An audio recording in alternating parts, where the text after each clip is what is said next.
نحمده ونصلي على رسوله الكريم اما بعد فاعوذ بالله من الشيطان الرجيم بسم الله الرحمن الرحيم رب اشرح لي صدري ويسر لي امري واحلل عقدة من لساني يفقهوا قولي. الحديث الحادي عشر دع ما يريبك إلى ما لا يريبك. عن أبي محمد الحسن بن علي بن أبي طالب سبط رسول الله صلى الله عليه وسلم وريحانته رضي الله عنهما قال حفظت من رسول الله صلى الله عليه وسلم دع ما يريبك إلى ما لا يريبك. رواہ الترمذی. میں پڑھوں گی اور آپ سنیں گے. الحدیث الحادی عشر دع ما يريبك إلى ما لا يريبك. عن ابی محمد الحسن بن علی بن ابی طالب سبط رسول اللہ صلی اللہ علیہ وسلم وريحانته رضی اللہ عنہما قال حفظت من رسول اللہ صلی اللہ علیہ وسلم دع ما يريبك الى ما لا يريبك. رواہ الترمذی. اب آپ سب مل کے پڑھیں.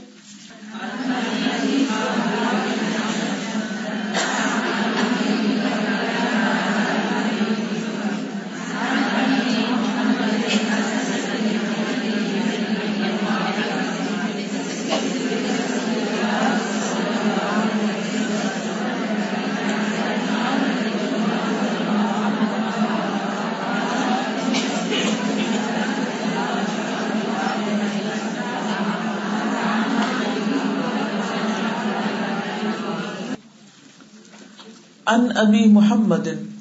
اب لفظی ترجمہ.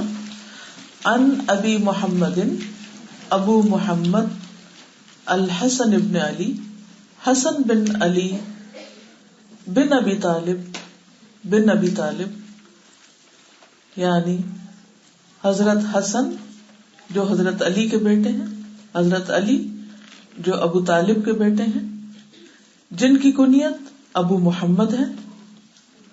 سبط نواسے رسول اللہ صلی اللہ علیہ وسلم کے، وريحانته اور آپ کے پھول یا آپ کی خوشبو، رضی اللہ عنہما اللہ ان دونوں سے راضی ہو جائے، یعنی حضرت حسن سے بھی اور حضرت علی سے بھی.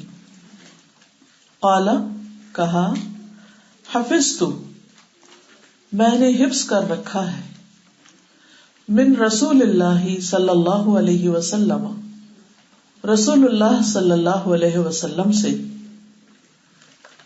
دا چھوڑ دو، ما جو، یریبکا آپ کو شک میں ڈالے، ریب شک کو کہتے ہیں، جو آپ کو شک میں ڈالے، الا طرف، ما جو، لا نہیں، یریبکا شک میں ڈالے تجھے. رسول اللہ صلی اللہ علیہ وسلم کے نواسے اور آپ کے پھول ابو محمد حسن بن علی بن ابی طالب سے روایت ہے. فرماتے ہیں کہ میں نے رسول اللہ صلی اللہ علیہ وسلم کا یہ فرمان حفظ کر رکھا ہے کہ جو چیز تمہیں شک میں ڈالے اس کو چھوڑ دو، اور جو شک کو شبہ میں نہیں ڈالتی اسے اختیار کر لو. اب آپ عربی میں حدیث سنیے. اس میں دونوں روایتیں ہیں، یریب کی بھی اور یریب کی بھی، لیکن اراب یریب جو ہے ڈالنے کے معنی میں یو والی بات زیادہ درست ہے، اس لیے یریبک. تو حدیث کا خلاصہ کیا ہے کہ شک والی چیزوں کو چھوڑ دو اور یقین والی چیزوں کو اختیار کر لو. اس سے ایک بہت اہم بات یہ پتہ چل رہی ہے کہ انسان کو جب ایک معاملے میں شک ہو اور اس کے مقابلے میں دوسرے معاملے میں یقینی علم ہو، یقینی بات ہو، تو جو بات یقینی ہے اس کو پکڑ لے، اور جو بات شک میں ڈال رہی ہے اس کو دماغ سے نکال دے، چھوڑ دے. اس حدیث کا سیاق و سباق، یعنی اس کا کانٹیکسٹ کیا ہے، یہ حدیث کس طرح ہم تک پہنچی، کیسے روایت ہوئی. ابو حورا سعدی کہتے ہیں کہ میں نے حسن بن علی رضی اللہ عنہ سے پوچھا کہ آپ نے رسول اللہ صلی اللہ علیہ وسلم سے کون سی حدیث یاد کی ہے. یعنی چونکہ آپ کے نواسے تھے، گرینڈ سن تھے حضرت حسن، تو کسی نے ان سے پوچھا کہ تمہیں کوئی حدیث یاد ہے، کون سی یاد کی.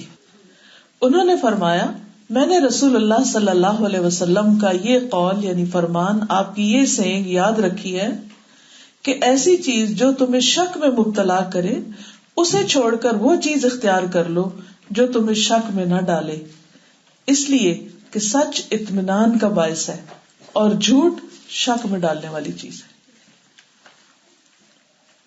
یعنی جھوٹ جو ہے وہ بے چینی کا باعث بنتا ہے. تو کتنی اہم بات ہے. ہماری زندگیوں میں عام طور پر اطمینان، چین، سکون، پیس کیوں نہیں ہوتا؟ کیونکہ ہم ڈیسائسو نہیں ہوتے، ہمارا مائنڈ ڈیوائیڈڈ ہوتا ہے، کنفیوزڈ ہوتے ہیں. کوئی بھی کام جب ہم نے کرنا ہوتا ہے تو ہم سوچتے ہیں ہم کریں یا نہ کریں، پتہ نہیں فائدہ ہوگا یا نہیں ہوگا، کہیں گناہ ہی نہ ہو. اور پھر کبھی یہ لگتا ہے کہ گناہ ہوگا اور ہم اپنے دل کی آواز کو دبا کے پھر اپنی خواہش پوری کر لیتے ہیں. ہم کہتے ہیں نہیں چلو کر لیتے ہیں، کوئی بات نہیں، اللہ سے معافی مانگ لیں گے. تو یہ ساری چیزیں انسان کے اندر ایک کھلبلی سی مچائے رکھتی، اور پھر اس کی وجہ سے انسان کا زندگی سے آہستہ سے دل اچاٹ ہونے لگتا ہے. تو اس لیے بہت ضروری ہے کہ انسان سوچ سمجھ کر زندگی بسر کرے اور شک والی چیزوں کو چھوڑ کر یقینی چیزیں لے لے جس سے اس کے دل میں ایک اطمینان پیدا ہو جائے. اب مثلاً ابھی جیسے میلاد کی بات ہوئی تھی، لوگ آپس میں جھگڑتے رہتے ہیں، کوئی کہتا کرنا چاہیے، کوئی کہتا نہیں کرنا چاہیے. جو کہتا ہے نہیں کرنا چاہیے وہ کہتا ہے اس لیے نہیں کرنا چاہیے کہ نبی صلی اللہ علیہ وسلم نے نہیں کیا، اور جو کہتا کرنا چاہیے وہ کہتے ہیں لو ہم اپنے بچوں کا برتھ ڈے نہیں کرتے اس لیے ہم پروفٹ کا بھی کر رہے ہیں. اب یہ ہے کہ یہ تو کوئی دلیل نہیں، یہ تو ایک انوویشن ہے. اور نبی صلی اللہ علیہ وسلم کے نام پر کوئی بھی چیز جب کی جائے گی تو ہمارے پاس پکی یقینی دلیل ہونی چاہیے. تو جب پکی یقینی دلیل کوئی نہیں تو معاملہ کس میں آ گیا؟ شک والی بات ہوگی، پتہ نہیں ثواب ہے کہ نہیں، پتہ نہیں دین کا حصہ ہے، دنیا کا کیا نہیں. تو بہتر ہے ایسی چیزوں کو انسان چھوڑ ہی دے کہ جس سے دل میں انسان کی شک آ جائے، کیونکہ جو چیز ہمیں دی ہی نہیں گئی تو اس کو کرنے کا فائدہ کیا ہوگا؟ ایسے ہی اپنے آپ کو تھکاتے رہیں. ایک اور روایت میں آتا ہے، ابو حورا سعدی کہتے ہیں میں نے حسن بن علی رضی اللہ عنہ سے پوچھا کہ آپ کو رسول اللہ صلی اللہ علیہ وسلم کی کون سی باتیں یاد ہیں. انہوں نے فرمایا کہ مجھے اتنا یاد ہے کہ ایک مرتبہ میں نے صدقے کی ایک کھجور اٹھا کے اپنے منہ میں ڈالی تھی. بچے ہوتے ہیں نا، کھیلتے کھیلتے کوئی چیز ملی منہ میں ڈال لی. صرف کھجور ہی نہیں بلکہ آپ نے دیکھا ہوگا بچے ہر چیز جو زمین پہ ہوتی ہے اسے اٹھاتے منہ میں ڈال لیتے. ذرا بڑے بھی ہو جاتے ہیں تو بعض اوقات کیا ہوتا ہے، پینسل سے کام کر رہے ہیں تو وہی منہ میں ڈال لیں گے، یا کوئی اور چیز ہاتھ میں آئے گی تو اس کو منہ میں ڈال لیں گے، کبھی اپنے انگلیاں کو ہی ڈال لیں گے. تو حضرت حسن نے بھی وہاں کھیل رہے تھے تو صدقے کی کھجوریں پڑی تھی تو انہوں نے ایک منہ میں ڈال لی. آپ نے یہ نہیں فرمایا اچھا کوئی نہیں بچہ ہی ہے نا خیر ہے، یہ نہیں فرمایا. تو رسول اللہ صلی اللہ علیہ وسلم نے تھوک سمیت اسے باہر نکال لیا، اندر نہیں جانے دیا. ڈاؤٹ فل چیز تھی، پوری کی پوری باہر نکال دی، حالانکہ وہ بچے تھے. اور دوسری کھجوروں میں ڈال دیا، یعنی واپس کر دیا. ایک آدمی کہنے لگا اگر یہ ایک کھجور کھا لیتے تو کیا ہو جاتا؟ ایک ہی تھی نا، ایک ہی کینڈی ہے، کیا ہوا اگر نہیں بھی پکا پتا کہ حلال ہے کہ حرام ہے. کئی دفعہ ہم بچوں کو آئس کریم لے دیتے، اچھا کوئی نہیں ضد کر رہا ہے، حالانکہ ہمارے دل میں شک ہوتا ہے کہ پتہ نہیں حلال ہے کہ نہیں. تو ہم کہتے ہیں اچھا بچوں کو تو معاف ہے، یہ کہہ کہ ہم غلط کام بچوں کو کرنے دیتے ہیں، کوئی فرق نہیں پڑتا، اتنی ریجیڈیٹی نہیں ہونی چاہیے. لیکن نبی صلی اللہ علیہ وسلم کے طریقے سے ہمیں کیا پتہ چلتا ہے کہ ایون بچوں کو بھی شک والی چیزوں میں نہیں ڈالنا چاہیے. آپ صلی اللہ علیہ وسلم نے فرمایا ہم صدقہ کا مال نہیں کھاتے، یعنی جو غریبوں کے لیے فکس ہو گیا اس میں ہمارا حصہ نہیں ہے، یعنی زکوٰۃ وغیرہ یا عشر جو ہے. نبی صلی اللہ علیہ وسلم فرمایا کرتے تھے شک والی چیز کو چھوڑ کر بغیر شک والی چیزوں کو اختیار کرو، سچائی میں اطمینان ہے اور جھوٹ میں شک ہے. یعنی غلط بیانی جو ہے وہ پھر انسان کے دین ایمان کو مشکوک کر دیتی. اب آپ اس کو دیکھیے، جو آپ کے پاس ٹیکسٹ ہے ساتھ ساتھ اس کو دیکھیے، ساتھ ساتھ میں اس کی وضاحت بھی کروں گی. سب سے پہلے ہے ان ابو محمد. ابو محمد کنیت ہے. کنیت کس کو کہتے ہیں؟ شناختی نام، یعنی جس سے کسی کی شناخت ہوتی، پہچان ہوتی. کیونکہ عربوں کے ہاں ایک نام کئی لوگوں کا ہو سکتا ہے، جیسے حسن کئی لوگوں کا نام ہے. اب کیسے پتا چلے کہ کون سا حسن؟ تو وہ ڈفرینشیٹ کیسے کرتے تھے؟ وہ جو ابو محمد ہے ان کی بات ہو رہی ہے. یہاں جیسے سر نیم ہوتا ہے نا، آپ کے جتنے بھی ڈاکیومنٹس فل ہوتے ہیں اس میں آپ سب سے پہلے کیا لکھتے ہیں؟ سر نیم.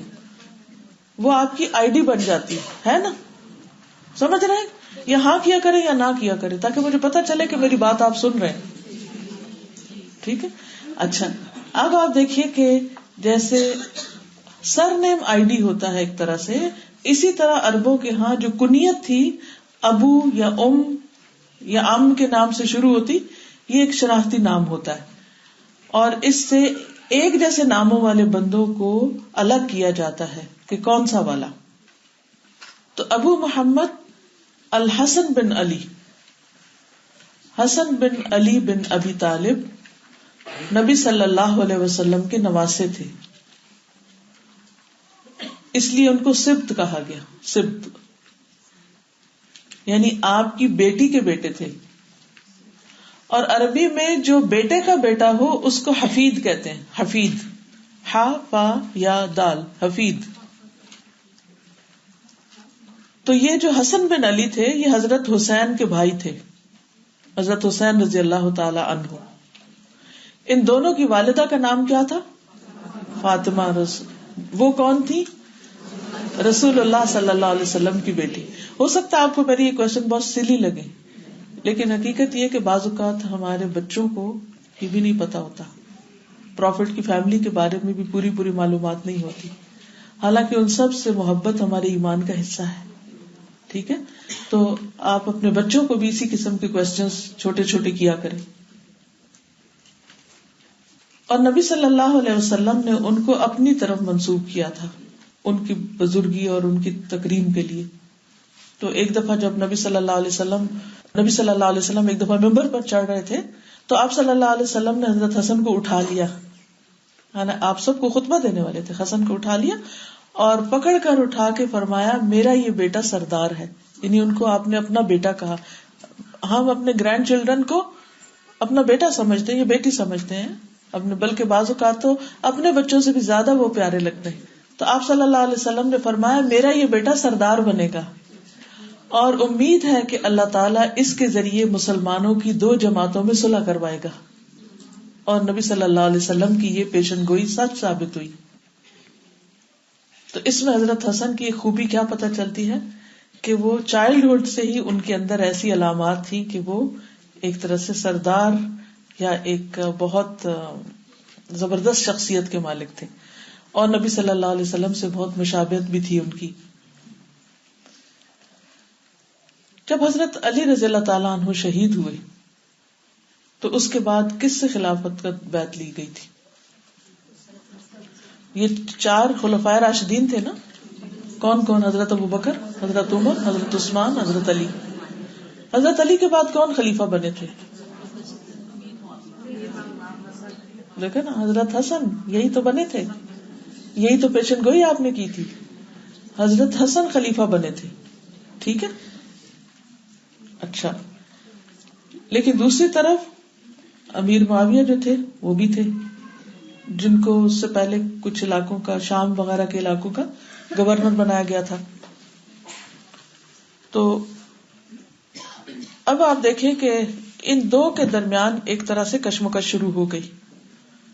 تو خلافت کے تقریباً 6 مہینوں کے بعد حضرت حسن حضرت امیر معاویہ کے حق میں دستبردار ہو گئے. خود اپنی مرضی سے انہوں نے خلافت چھوڑ دی. کتنی بڑی بات ہے.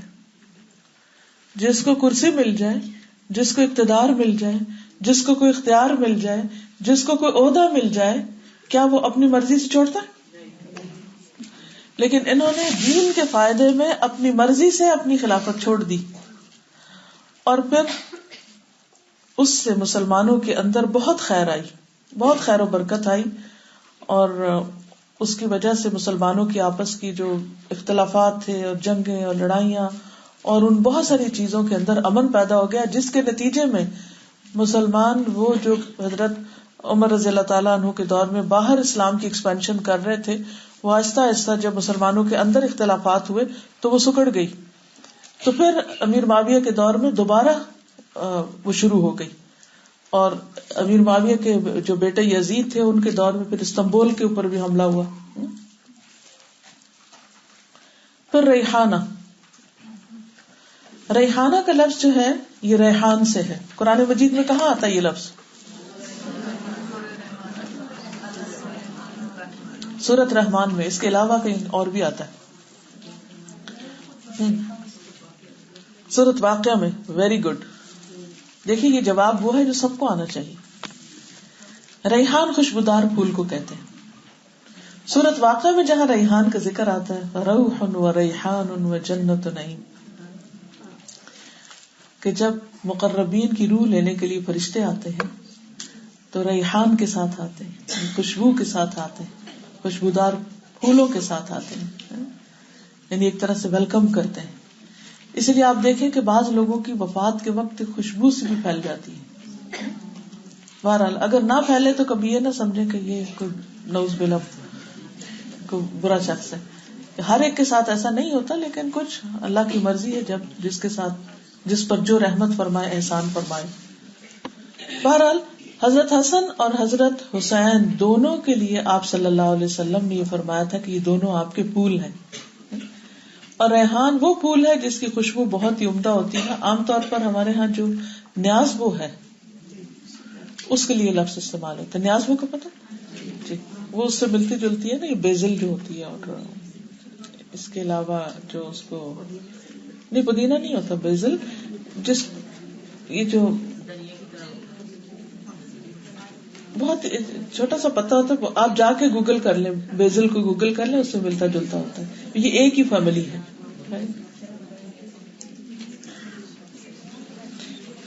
ہندوؤں کے ہاں یہ ایک مقدس پھول تصور ہوتا ہے، اس کو یہ کیا بولتے ہیں؟ تلسی. تلسی جی، اس کو تلسی کے نام، لیکن تھوڑا تھوڑا فرق ہوتا ہے. بیزل، نیازبو، تلسی ایک ہی فیملی ہے، لیکن تھوڑا تھوڑا فرق ہوتا ہے. تو اس سے آپ نے تشبیہ دی. اس کے بہت سارے فائدے ہیں ان پتوں کے یا اس کے پھولوں کے. بہرحال تو نبی صلی اللہ علیہ وسلم نے آپ کو ریحان کا، اور ریحانہ جو ہے ہم جس کو ریحانہ کہتے ہیں، اصل میں اس کا پروننسیشن کیا؟ ریحانہ، ریحان. تو اسی کی مؤنث ریحانہ. تو یہ خوشبو جو ہے یہ انسان کو بہت پرسکون کرتی ہے، انسان کے اندر ایک راحت پیدا کرتی ہے. تو نبی صلی اللہ علیہ وسلم نے حضرت حسن اور حسین کو دونوں کو پھول قرار دیا، جیسے عام طور پہ ہم بچوں کو تشبیہ دیتے ہیں نا کہ پھول ہیں. اور یہ جنت کے جوان لوگوں کے سردار ہوں گے. ان دونوں کے بارے میں نبی صلی اللہ علیہ وسلم نے بشارت دی کہ یہ جنت کے جوانوں کے سردار ہوں گے. ٹھیک ہے. اب نبی صلی اللہ علیہ وسلم ان کو پھول کہتے تھے، یا ان کو کہا کہ میرا پھول ہے، اس کی کیا وجہ ہے؟ پھول سے کیوں تشبیہ دی؟ ایک تو یہ ہے کہ بچے نرم و نازک ہوتے ہیں پھول کی طرح، جیسے اگر پھول کو ذرا سا سخت ہاتھ لگائیں تو پھول جو ہے وہ مرجھا جاتا ہے یا ٹوٹ جاتا ہے. تو اسی طرح بچوں کو بہت ہینڈل وتھ کیئر کرنا پڑتا ہے. اور دوسری طرف یہ ہے کہ آپ دیکھیں گے کہ بچے چونکہ پیور ہوتے ہیں، ان کے اندر ایک خاص قسم کی خوشبو ہوتی.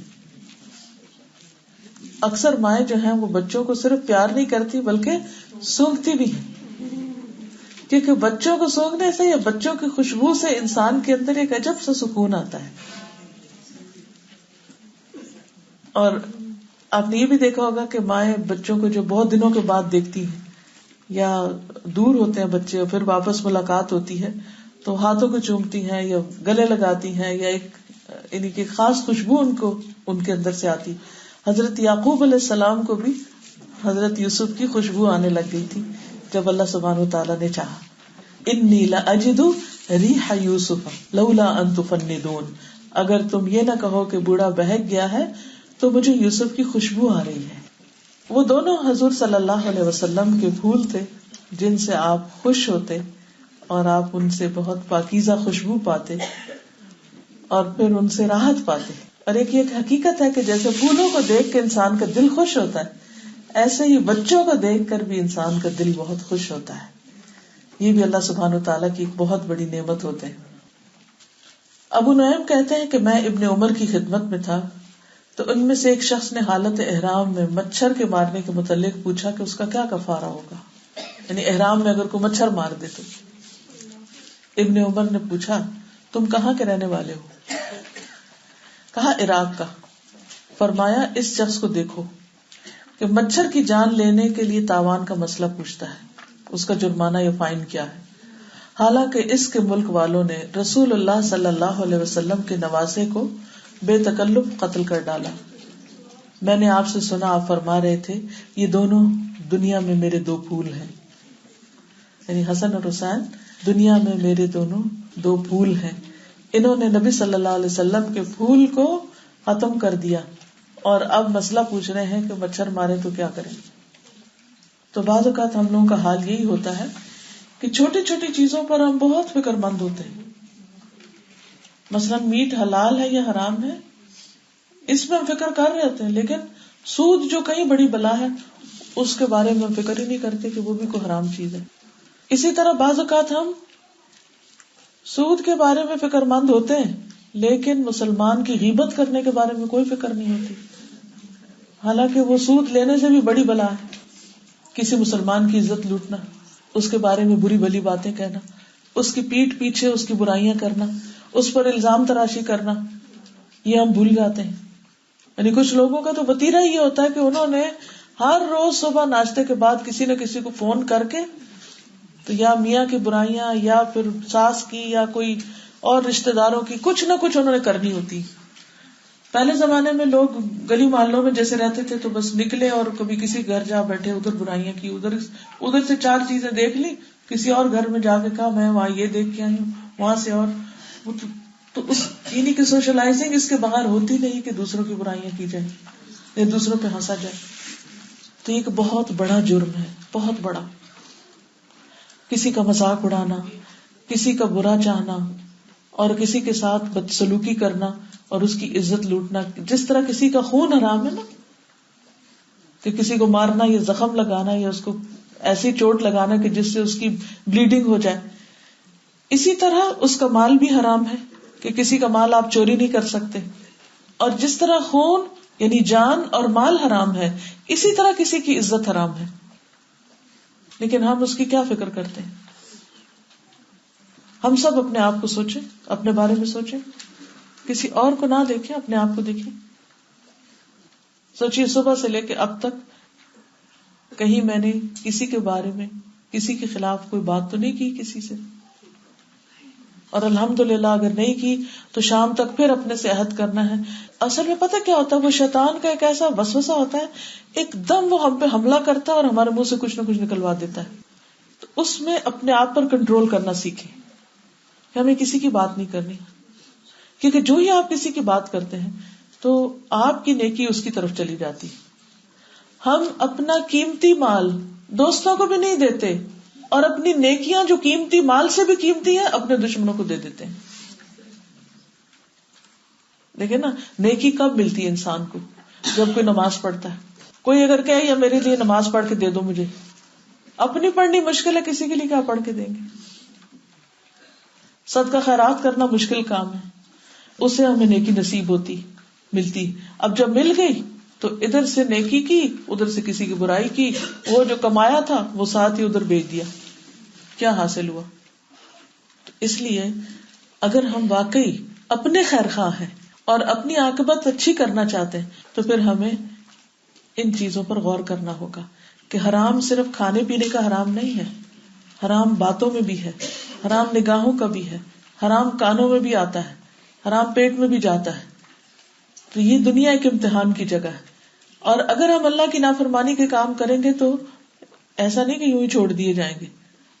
قرآن مجید میں اللہ تعالیٰ فرماتے ہیں اَيَحْسَبُ الْإِنسَانُ أَن يُتْرَكَ سُدًى، کیا انسان سمجھتا ہے کہ ایسے بیکار چھوڑ دیا جائے گا؟ سدا عربی میں اس اونٹ کو کہتے ہیں جو ایسے ہی گھوم پھر کے چر رہا ہو، جس کو کوئی پوچھنے والا نہ ہو. عربوں میں بتوں کے نام پر جانور چھوڑ دیے جاتے تھے کہ وہ چریں پھریں کھائیں پیئیں، کوئی ان کو کچھ کہتا نہیں تھا. تو کیا ہم دنیا میں ایسے چرنے کے لیے بھیج دیے گئے ہیں کہ بس کھائے پیئے مزے کریں، جو دل میں آئے کریں، دل چاہے تو اللہ کی عبادت کریں، نہیں چاہتا تو نہ کریں، اور اس کے بعد ایسے ہی مر جائیں اور کوئی ہماری پوچھ نہ؟ ایسا تو نہیں ہے. ہمیں تو یقین ہے نا کہ اللہ تعالیٰ کے ہاں جا کر پوچھ ہوگی. تو اس لیے ان سب چیزوں کا خیال رکھنے کی ضرورت ہے.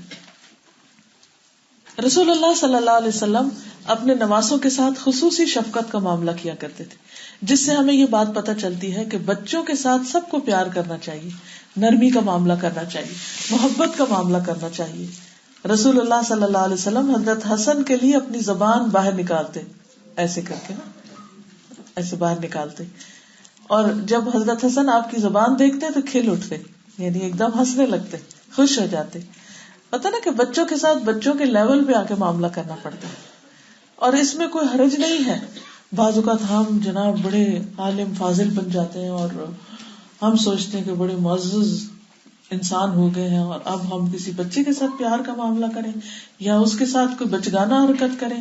نہیں، یہ تو ہمارے وقار کے خلاف ہے. نہیں، اللہ سبحانہ و تعالیٰ نے انسان کو جذبات بھی دیے، اور جذبات انسان کے لیے ایک خوبصورتی ہے، اور جذبات کے اظہار میں انسان واقعی بچہ بن جاتا ہے بعد میں.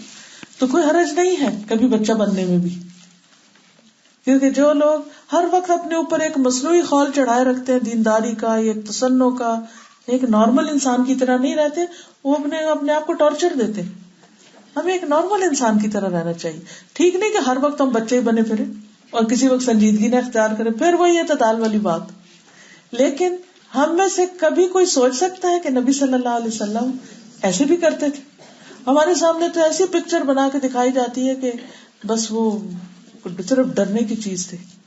حالانکہ اسی طرح ایک اور صحابی ہیں، تو وہ کہتے ہیں کہ نبی صلی اللہ علیہ وسلم ہمارے گھر تشریف لائے اور آپ نے ہمارے کنویں سے پانی نکالا، اس کو پیا، وضو کیا، اور اپنے منہ میں لے کے میرے اوپر اس کی پھوار پھینکی، پھر کر کے پانی پھینکتے نا، یعنی بچوں کو چھیڑتے تھے جس سے بچے خوش ہوتے، خود بچوں کو آگے بڑھ کے سلام کرتے تھے. تو ہمیں بھی اپنا بچہ ہو یا کسی اور کا بچہ ہو پیار سے معاملہ کرنا چاہیے، محبت کا معاملہ، اور اس کے ساتھ ایک کنیکشن کرنا چاہیے.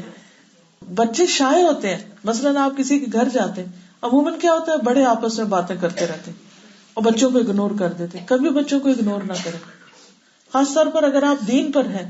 تو دین ہمارا کیا سکھاتا ہے کہ ہم دوسروں کے لیے ایک اچھا نمونہ بنے تاکہ ان کو بھی دین سے محبت ہو. اب آپ دیکھیے کہ مثلا آپ کسی کے گھر گئے اور ان کے بچے ہیں، وہ آپ کو دیکھ کے ہی ایک طرف کو گھس کے بیٹھ جاتے ہیں یا شرماتے ہیں یا بات نہیں کرتے، تو اب آپ یہ دل میں لے کے بیٹھ جائیں کتنے بدتمیز بچے ہیں، یہ آئے نہیں، انہوں نے سلام نہیں کیا، انہوں نے ماں باپ نے کیا تمیز سکھائی ہے. نہیں، یہ ہمارا دین نہیں سکھاتا کہ ہم ان بچوں کو الزام دیں یا ان کے ماں باپ کو دیں. ہر بچے کی اپنی نیچر ہوتی ہے، زبردستی نہیں اس پہ کرتے. کچھ ماں باپ بڑی زبردستی کرتے، آؤ اس کو سلام کرو، آؤ اس کو کرو، پکڑ پکڑ کے سلام کرواتے ہیں، اور بچے بےچارے پریشان ہو جاتے ہیں جب ان کے گھر کوئی آتا ہے. تو ان پہ ایسی سختی بھی نہ کرے، آپ انہیں پیار سے کہتے ہیں ہم سب کرتے ہیں سلام، آئیں کرتے ہیں. اگر وہ مان جائے ٹھیک، نہیں مانے چھوڑ دے، کسی دن خود ہی آ جائیں گے. لیکن آنے والے کا کیا فرض بنتا ہے کہ خود جائے اور بچے کو پیار سے سلام کرے. یہ سکھانے کا ایک طریقہ ہے، بجائے اس کے کہ حکم دے کے ان سے کام کرائیں، پیار سے ان سے کام کرائیں. تو انشاءاللہ آہستہ آہستہ وہ مانوس ہو جائیں گے. اور سب سے بڑی بات یہ کہ ہمیں نبی صلی اللہ علیہ وسلم کے اسوہ حسنہ کو فالو کرنا ہے، اور یہ کام سنت اور ثواب سمجھ کے کرنا ہے. بچوں سے پیار، اور سب کے بچوں سے، چاہے مسلم ہو نان مسلم ہو کوئی ہو. اسامہ بن زید کہتے ہیں کہ رسول اللہ صلی اللہ علیہ وسلم مجھے اپنی ایک ران پہ بٹھاتے اور حضرت حسن کو دوسری ران پہ بٹھاتے، پھر دونوں کو ملاتے اور فرماتے اللہ ان دونوں پر رحم کر، میں بھی ان پر رحم کرتا ہوں. اچھا، حضرت اسامہ جو تھے وہ کالے رنگ کے تھے اور حضرت حسن جو تھے وہ بہت سفید تھے، اور اسامہ جو تھے وہ آپ کے آزاد کردہ غلام حضرت زید کے بیٹے تھے اور ایک آپ کی بیٹی کے بیٹے تھے. تو آپ ان دونوں کو اکٹھا بٹھاتے تھے. اس سے آپ اندازہ لگائیں کہ نبی صلی اللہ علیہ وسلم کس طرح انسانوں کے درمیان کوئی تفریق نہیں کرتی تھے، نو ڈسکریمنیشن، نہ کالے اور گورے کی، اور نہ غلام اور آزاد کی، اور نہ اپنے اور پرائے کی. تو یہ بھی سنتیں سیکھنے کی ہے، یہ اخلاق بھی سیکھنے کا ہے، اور اس کے لیے ایکٹیولی کام کرنا چاہیے. پھر نبی صلی اللہ علیہ وسلم نے یہ حکم دیا ہے کہ ہم حضرت حسن اور حسین سے پیار کریں، محبت رکھیں. نبی صلی اللہ علیہ وسلم جب نماز پڑھتے تھے اور حسن اور حسین رضی اللہ عنہما، کیونکہ وہ بھی صحابی ہے نا اس لیے رضی اللہ عنہما، دونوں کھیلتے اور آپ کی پشت پر آ کے بیٹھ جاتے، نماز میں پیچھے اوپر چڑھ جاتے. مسلمانوں نے ان کو پکڑا کہ دور لے جائیں. جب آپ نے سلام پھیرا تو کہا ان دونوں کو چھوڑ دو، میرے ماں باپ قربان جائیں، جو مجھ سے محبت کرے اسے چاہیے کہ وہ ان دونوں سے بھی محبت کرے. تو ہمارے ایمان کا حصہ نا نبی صلی اللہ علیہ وسلم سے محبت، تو یہ بھی ہمارے ایمان کا حصہ ہے کہ ہم حضرت حسن اور حسین دونوں سے محبت کریں. یہ آپ کا حکم ہے ہمیں. افسوس یہ کہ مسلمانوں کے اندر شیعہ سنی کا جو جھگڑا پڑ گیا اور ایک فرقے بن گئے اور ایک دوسرے کے خلاف، اور کوئی اس کو کچھ برا بھلا کہہ رہا ہے، کوئی اس کی قدر گھٹا رہا ہے. نہیں، ہمیں ایسا نہیں کرنا. ہمیں تو اللہ سبحانہ وتعالیٰ کی خوشی اور رضامندی چاہیے. ہمیں حضور صلی اللہ علیہ وسلم سے محبت کرنی ہے، آپ کے صحابہ سے بھی کرنی ہے، اور آپ کے خاندان والوں سے بھی کرنی ہے. ہمارا دین ہمیں یہ ادب سکھاتا ہے. یہاں سے ایک اور مسئلہ یہ بھی پتہ چلتا ہے کہ اگر بچہ ماں کو نماز میں ڈسٹرب کر رہا ہے تو آپ پکڑ کے اس کے ادھر ادھر نہ کھینچیں، اس سے بچہ اور زیادہ گھبراتا ہے. وہ آہستہ آہستہ یوز ٹو ہو جاتے ہیں. وہ کبھی بھوکے ہوتے ہیں یا انہیں کوئی ڈر لگ رہا ہوتا ہے تو وہ ماں کے اوپر چڑھتے ہیں یا پاؤں میں بیٹھتے ہیں یا کھینچتے ہیں اس کو. تو ماں کو اتنی اجازت دی گئی ہے کہ وہ نماز میں بچے کو اٹھا لے. جب اللہ نے ماں کو اجازت دی ہے کہ بچے کو نماز میں بھی اٹھا لے تو کسی اور کے اٹھانے کی بجائے ماں خود ہی اٹھا لے. نبی صلی اللہ علیہ وسلم جماعت کراتے تھے، امام ہوتے تھے، اور بچے آپ کی پیٹھ پہ آ کے بیٹھ جاتے، اور جب تک اترتے نہیں تھے آپ ان کو اتارتے بھی نہیں تھے. ہم تو بعض اوقات غصے میں آ کے اٹھتے ہیں کہ ٹھیک ہے ذرا گرے ہی ہیں، ان کو چوٹ لگے تو آئندہ ان کو نصیحت اور پھر نہ چڑھے. کتنے ظالم ہیں ہم. یعنی آپ کا سجدہ لمبا ہو جاتا تھا، جب تک وہ اترتے نہیں تھے آپ سجدہ کیے چلے جاتے تھے. پھر آپ دیکھیے کہ آپ کی نواسی ہیں حضرت امامہ، تو آپ ان کو اٹھا کے ایک دفعہ نماز میں اپنے کندھے پہ بٹھایا ہوا تھا، حالانکہ وہ لڑکی تھی، اور آپ اس کو اٹھا کے نماز پڑھا رہے تھے. نیچے جاتے تو اتار دیتے. تو ماں بھی ایسے ہی کرے. اگر بچہ نماز میں آ رہا ہے تو کوئی اور اوپر نیچے سے کھینچے اور رلائے اور چیخے چلائے مت، بلکہ چھوڑ دے. اور تھوڑی دیر میں آپ دیکھیں گے کہ وہ چمٹ چمٹ کے پھر اس کے بعد چلا جائے گا، خود ہی پھر اپنے کھیل میں لگ جائے گا. اصل میں ہوتا یہ ہے کہ بچہ جب دیکھتے ہیں کہ ماں انہیں دیکھ نہیں رہی، ماں بات نہیں کر رہی، تو وہ گھبرا جاتے ہیں. لیکن کچھ دنوں کے بعد انہیں پتہ چل جاتا ہے اور وہ بھی خود بھی ساتھ نماز شروع کر دیتے ہیں. تو اگر آپ انہیں کھینچا تانی کریں گے تو وہ کہیں گے کہ ہم نے نہیں ایسی نماز پڑھنی. ان کے ذہن کے اندر ایک خوف بیٹھ جاتا ہے. اسی طرح کئی مائیں ایسی ہوتی ہیں کہ بچہ پاس رو رو رو کے نڈھال ہو رہا ہوتا ہے اور وہ نماز پڑھے جا رہی ہوتی ہے، تو ان کو سنتا ہی نہیں. تو یہ بھی ٹھیک نہیں. ان کو ایک ہاتھ کر کے اٹھا لیں، تھپک لیں اور ساتھ اپنی نماز پڑھ لیں. نہ نماز لیٹ ہو اور نہ بچہ پریشان ہو. کیونکہ بعض مائیں تو نماز چھوڑ دیتی ہیں، یہ بھی ٹھیک نہیں. تو ہمارا دین فطرت ہے، اس میں ہر چیز ہمیں ایسی دی گئی ہے کہ جو ورکیبل ہو، جس پر ہم عمل کر سکتے ہیں. یہی تو ہمارے دین کی خوبصورتی ہے. اس میں ہمیں ایسے ہارڈ اینڈ فاسٹ، ایسے سخت قسم کے اصول نہیں دیے گئے کہ جس میں ہم ادھر ادھر ہل نہ سکیں. ہاں، وہ لمٹس پر خود ہی بتا بھی دی گئی. نبی صلی اللہ علیہ وسلم کی یہی تو کمال ہے کہ آپ نے یہ ساری چیزیں کر کے یا آپ کی موجودگی میں جب کی گئی ہے تو ان کے اوپر اپروول دے کے ہمارے لیے چھوڑا ہے، تاکہ ہمیں شک نہ رہے یا ہم ڈریں یا گھبرائیں نہیں کہ پتہ نہیں ہم غلط تو نہیں کر رہے. لیکن چونکہ ہمیں علم نہیں ہوتا اس لیے ہم ہر وقت شک میں رہتے ہیں اور پھر الٹ کام کر کے اپنے آپ کو مشکل میں ڈالتے ہیں، یا پھر نمازیں چھوڑ دیتے ہیں یا بچوں کو چھوڑ دیتے ہیں. پھر یہ کہ حضرت حسن جو تھے نبی صلی اللہ علیہ وسلم سے بہت مشابہت رکھتے تھے. عقبہ بن حارث کہتے ہیں کہ ابو بکر عصر کی نماز سے فارغ ہو کر مسجد سے نکلے تو دیکھا کہ حضرت حسن بچوں کے ساتھ کھیل رہے ہیں. ابو بکر صدیق نے ان کو اپنے کندھے پہ بٹھا لیا اور فرمایا میرے ماں باپ تم پہ قربان ہو, تم میں نبی صلی اللہ علیہ وسلم کی شباہت ہے, علی کی نہیں. یہ سن کر حضرت علی ہنسنے لگے. یعنی آپس میں بھی ان کا تعلق کتنا اچھا تھا. یعنی ان کے منہ پہ کہہ رہے کہ یہ تم سے نہیں ملتا, یہ حضور صلی اللہ علیہ وسلم سے ملتا ہے. چونکہ حضرت علی بھی تو اتنی محبت کرتے تھے نا حضور صلی اللہ علیہ وسلم سے, تو وہ اس پر خوش ہو گئے کہ میرا بچہ اللہ کے رسول صلی اللہ علیہ وسلم سے مشابہ ہے. تو اس طرح کی جو بات ہوتی ہے نا کہ یہ بچہ اس سے ملتا ہے, یہ اس سے ملتا ہے, کوئی لغو بات نہیں ہوتی. آپس میں اگر شیئر کر لے تو کوئی حرج نہیں ہے, لیکن اس پہ لڑائی جھگڑے نہیں ہو جانے چاہیے. یا بعض اوقات بچہ پیدا ہوتا ہے نا تو وہ سسرال والے اور میکے والے دونوں آپس میں جھگڑ پڑتے ہیں. ایک کہتا ہے اس پہ ناک ہے, دوسرا کہتا ہے اس پہ آنکھیں ہیں, فلانا, وہ اس پہ, وہ اس پہ, اور اسی میں ہی بدمزگیاں شروع ہو جاتی. اگر ایک اصرار کر رہا ہے کہ یہ بچہ ہمارے اوپر ہے تو کرنے دے, اس کو خوش ہونے دے, کیا ہوا, وہ تو جو ہے سو وہی ہے نا, اس سے کیا فرق پڑے گا. اس لیے کبھی بھی اس طرح کی چیزوں کو بہت بڑا ایشو نہیں بنانا چاہیے. اگر گھروں کے اندر بدمزگیاں دیکھیں تو آپ یقین مانے صرف اس سے شروع ہوتی ہیں. لڑائی کس پہ شروع ہوتی ہے, ہم نے نام رکھنا ہے, ہم نے عقیقہ کرنا ہے, ہم فلاں کریں گے, ہم ماں باپ اپنی طرف کہتے ہیں اور دوسرے اپنی طرف کہتے ہیں. تو خوشی کا موقع ہے, جیسے سہولت ہو. دونوں کو کیا کہنا چاہیے, جیسے بچوں آپ کی خوشی ہے جیسے کرو, ہم ساتھ ہیں, ہم سے جو تعاون چاہیے ہم حاضر ہیں. اور نہیں تو بلا وجہ انٹرفیئر نہیں کرے, اور بلا وجہ پوچھے نہیں, اچھا کیا کھایا تم نے, کیا کیا, کسی نے پوچھا تمہیں, نہیں پوچھا, بچے کو کیا دیا, فلانے کو کیا کیا. ہم ان باتوں میں زیادہ انٹرسٹ رکھتے ہیں, جس کے نتیجے میں پھر خود ہی غم اٹھاتے ہیں. جب دیکھتے نا ہماری مرضی کا نہیں ہوا سب کچھ تو پھر ہمیں پریشانیاں لگ جاتی. حالانکہ پوری دنیا بھی کسی کو مل جائے تو ساری دنیا کی قدر و قیمت اتنی بھی نہیں اللہ کی نگاہ میں جتنی مچھر کا پر ہو. ہم کس چیز پہ غمگین ہو رہے ہیں, اور کن چیزوں پہ لڑ رہے ہیں, اور کن چیزوں پہ ہم دکھی ہو رہے ہیں کہ ہمیں وہ مچھر کا پر نہیں ملا, ساری دنیا میں مل جاتا ہے. تو اللہ رازق کافی نہیں ہے. اس لیے یہ شودھی باتیں ہیں. جو نوبل لوگ ہوتے ہیں نا وہ ایسی باتیں نہیں کرتے, اور نہ اس طرح کی چیزوں میں پڑھنا چاہیے. ٹھیک ہے.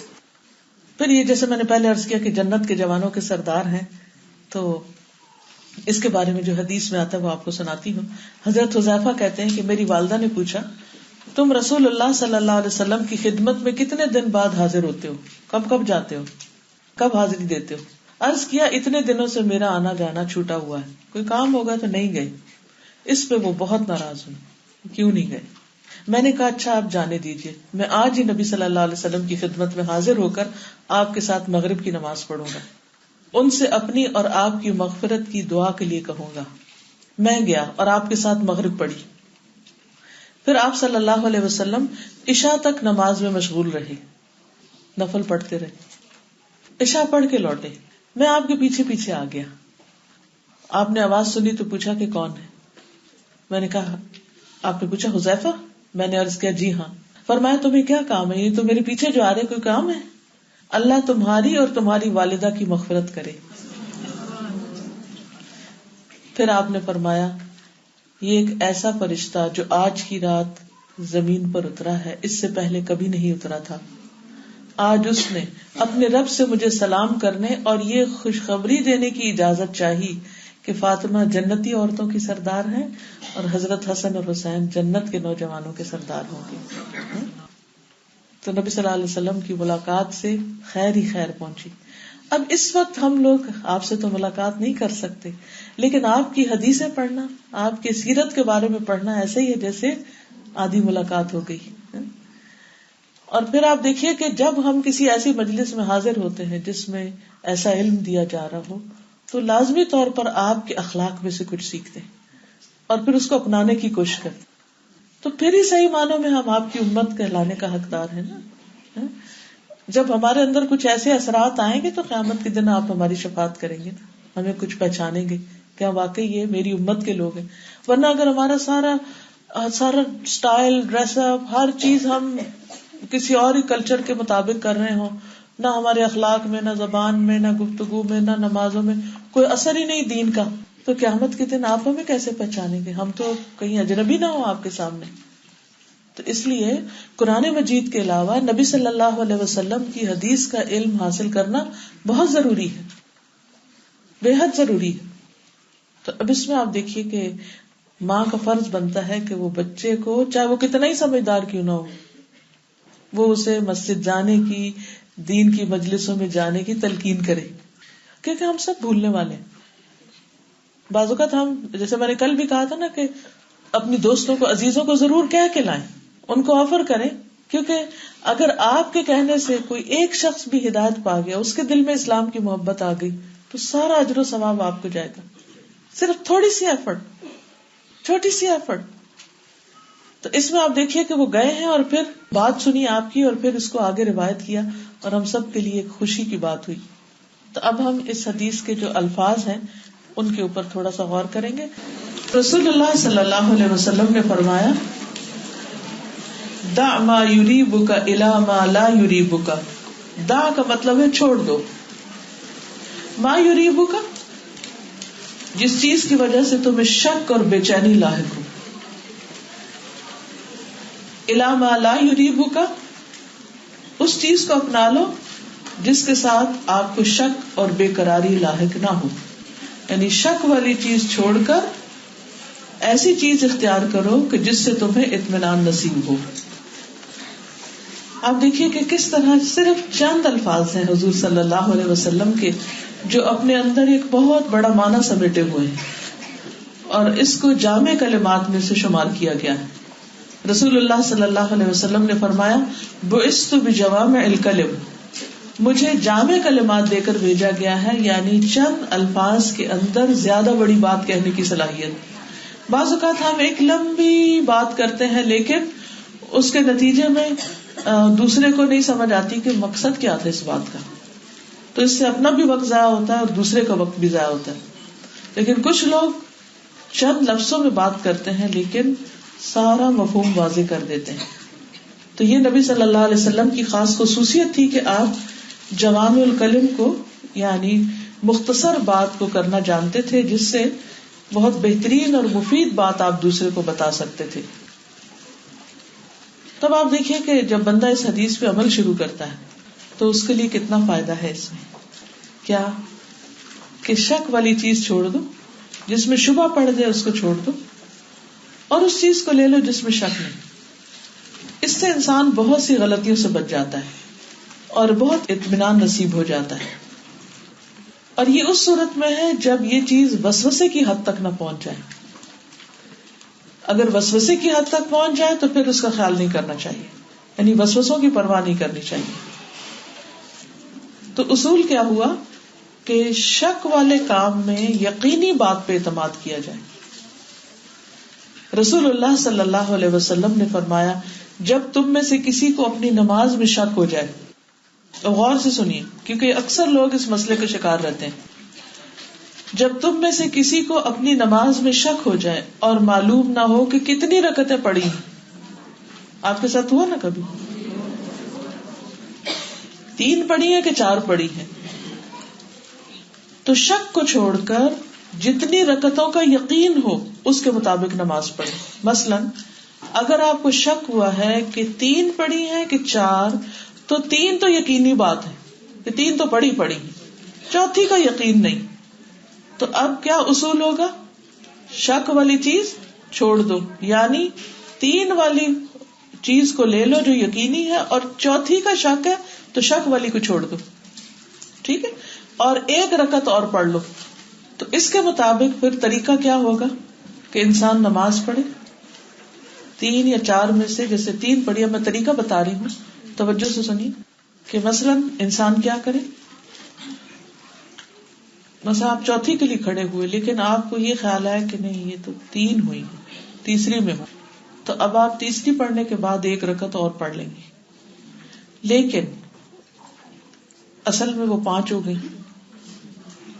مگر آپ کو لگتا ہے کہ اب آپ کی 4 بنی، تو خواہ 5 بھی ہو جائے کوئی بات نہیں، لیکن آپ کی تسلی ہونی چاہیے کہ آپ نے اپنی 4 پوری کر لی. اب آپ نے پوری کر لی، التحیات سارا پڑھ لیا، اور پھر سلام سے پہلے 2 سجدے کر لیے. نبی صلی اللہ علیہ وسلم نے فرمایا یہ 2 سجدے شیطان کے لیے ذلت کا سبب بن جائیں گے. کیونکہ شیطان نے آپ کو بھلوایا تھا اور آپ کو شک میں ڈالا تھا کہ نماز ٹھیک نہیں ہوئی، لیکن اس کا آپ کو فائدہ ہو گیا کہ آپ نے ایکسٹرا سجدے کر لیے. کیونکہ انسان جب سجدہ کرتا ہے تو شیطان بہت پریشان ہوتا ہے کہ یہ ایسا کیوں کر رہا ہے. ٹھیک ہے، طریقہ سمجھ آ گیا؟ ٹھیک ہے. دیکھیے، آپ 3 رکعتیں پڑھ کے اٹھے ہیں تو آپ چوتھی پڑھ رہے ہیں اصل میں، لیکن آپ کو شک ہو گیا کہ نہیں آپ پتہ نہیں تیسری نہ پڑھ رہے ہو. تیسری پڑھ کے آپ پھر چوتھی پڑھیں گے اٹھ کے، چوتھی پڑھ کے تحیات پڑھیں گے سارا آخر تک، سلام پھیرنے سے پہلے 2 سجدے کر لیں گے. ٹھیک، پہلے کہاں کیا آپ نے؟ وہ تو آپ اس رکعت کے کر رہے ہیں نا، وہ تو اس رکعت کے آپ کر رہے ہیں، وہ تو 2 سجدے رکعت کے سجدے ہیں. پھر اس کے بعد بیٹھ کے پورا تحیات پڑھیں گے، پھر سلام پھیرنے سے پہلے 2 کریں گے. ٹھیک، جس کو سجدہ سہو کہتے ہیں. اوکے، دیکھیے اگر آپ بولیں گے تو پھر آپ کو بات سمجھ نہیں آئے گی. جی آپ فرمائیے. دیکھیے چلیے میں اس سوال کا جواب تو دے دیتی ہوں، لیکن چونکہ یہ سجدہ سہو کی کلاس نہیں ہے اس لیے میں اس سے بعد اس موضوع پہ جواب نہیں دوں گی، کیونکہ اصل سبجیکٹ رہ جائے گا. اس میں آپ دیکھیے کہ یہ کہتی ہے کہ اگر رکوع بھول جائے تو پھر کیا کریں. اس صورت میں پوری رکعت آپ کی نہیں ہوئی. اگر آپ کو شک پڑ گیا کہ آپ نے رکوع نہیں کیا تو آپ سجدے میں چلے گئے، سجدہ کر کے دوبارہ 1 رکعت اور پڑھ لیں.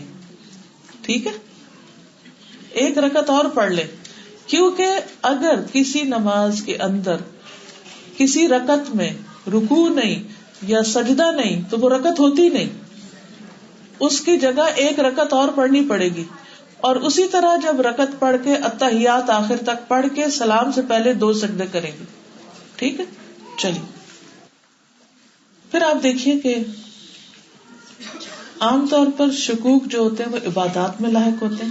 عبادت میں شک ہوتا ہے، طہارت میں شک ہوتا ہے، وضو میں شک پڑ جاتا ہے، لوگوں کو ہوتا ہے نا. پھر اسی طرح بعض اوقات معاملات میں ہوتا ہے، پتہ نہیں میں نے اس کا قرضہ دیا کہ نہیں. بعض اوقات نکاح کے معاملے میں ہوتا ہے. تو ان ساری چیزوں میں جس بھی معاملے میں شک پڑے جس کا تعلق ہمارے دین کے ساتھ ہو تو ہمیں اس شک کو دور کر لینا چاہیے. اپنی زندگی کو بیچ میں نہیں رکھیں کہ ہر وقت ایک کنفیوژن میں رہیں اور ایک پریشانی میں رہیں، کیونکہ یہ درست نہیں ہے.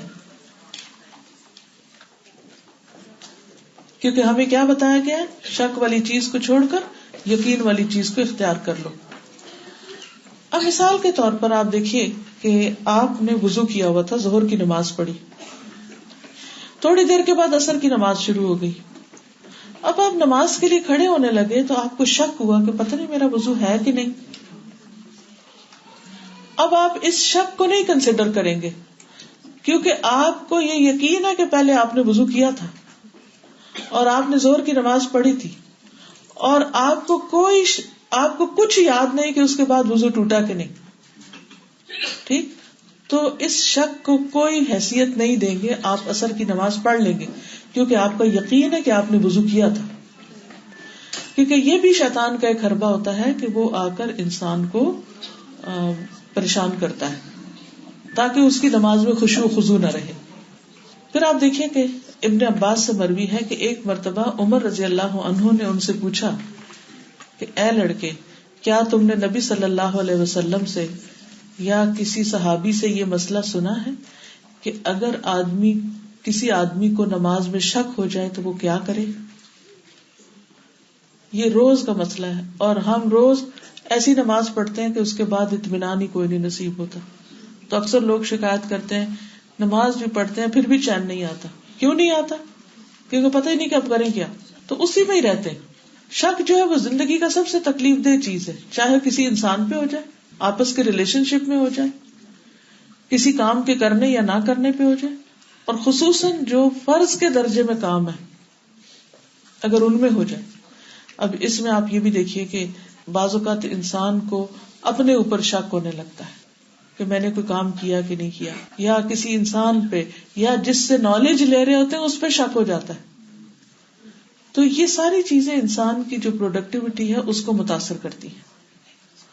انسان کسی جگہ کا نہیں رہتا. تو اس لیے بہت ضروری ہے کہ انسان اپنے شکوک کو دور کرے. اب آپ دیکھیے کہ ابھی یہ بات ہو ہی رہی تھی نماز میں شک پڑنے والی کہ سامنے سے حضرت عبد الرحمن بن عوف آ گئے. انہوں نے پوچھا کہ کیا باتیں ہو رہی ہیں. حضرت عمر نے فرمایا کہ میں اس لڑکے سے پوچھ رہا ہوں. کون تھے لڑکے جن سے پوچھ رہے تھے؟ ابن عباس. شابش. کہ کیا تم نے نبی صلی اللہ علیہ وسلم سے یا کسی صحابی سے یہ مسئلہ سنا ہے کہ اگر کسی آدمی کو نماز میں شک ہو جائے تو وہ کیا کرے؟ عبد الرحمن رضی اللہ عنہ نے فرمایا کہ میں نے نبی صلی اللہ علیہ وسلم کو یہ فرماتے ہوئے سنا ہے کہ اگر تم میں سے کسی کو نماز میں شک ہو جائے اور اسے یاد نہ رہے کہ اس نے 1 رکعت پڑھی ہے یا 2 تو اسے چاہیے کہ وہ اسے 1 شمار کر لے. پہلے 3 اور 4 کی بات تھی نا, اب 1 یا 2. جیسے فجر کی نماز ہے, 1 پڑھی کہ 2 پڑھی اور کچھ یاد نہیں کہ کون سی سورت پڑھی, تو اگر 2 اور 3 میں شک ہو تو 2 سمجھے, 3 اور 4 میں شک ہو تو ان کو کیا سمجھے؟ 3. اس کے بعد نماز جب پوری ہو جائے تو سلام پھیرنے سے قبل سہو کے 2 سجدے کر لے. ہو گئی بات. اب یہ بات سمجھ آ گئی الحمدللہ. پھر اسی طرح ایک اور روایت ہے کہ بعض اوقات انسان نماز پڑھ کے سلام بھی پھیر چکتا ہے اور پھر یاد آتا ہے اوہ, یا کوئی اور اس کے پاس بیٹھا ہوتا ہے تو وہ کہتا ہے کہ تم نے یہ زور کی نماز پڑھی ہے, تم نے 2 رکعتوں کے بعد ہی سلام پھیر دیا. تو آپ کہتے ہیں اچھا. تو یہ واقعہ ایک دفعہ نبی صلی اللہ علیہ وسلم کی زندگی میں پیش آیا, اور یہ اس وجہ سے جاننا ضروری ہے کہ اگر ہمارے ساتھ ایسا ہوتا ہے تو یہ دس از نارمل. ہم انسان ہیں اور اس سے انسان کی اپنی ہستی پتہ چلتی ہے کہ ہم کوئی چیز نہیں ہے. ہم کتنے بھی قابل ہوں, کتنے بھی عالم ہوں, ہم سب سے بھول چوک ہو سکتی ہے. آپ نے کبھی دیکھا ہوگا کہ حرم کے جو امام ہیں ان کو کتنے ٹیسٹوں کے بعد وہاں حرم کی امامت کے لیے رکھتے ہیں, اور ساری زندگی وہ نمازیں پڑھا رہے ہوتے ہیں, لیکن کسی سال کسی خاص تراویح کی کسی خاص رکعت میں بھول جاتے ہیں. تو یہ انسان کے بس کی بات تو نہیں نا.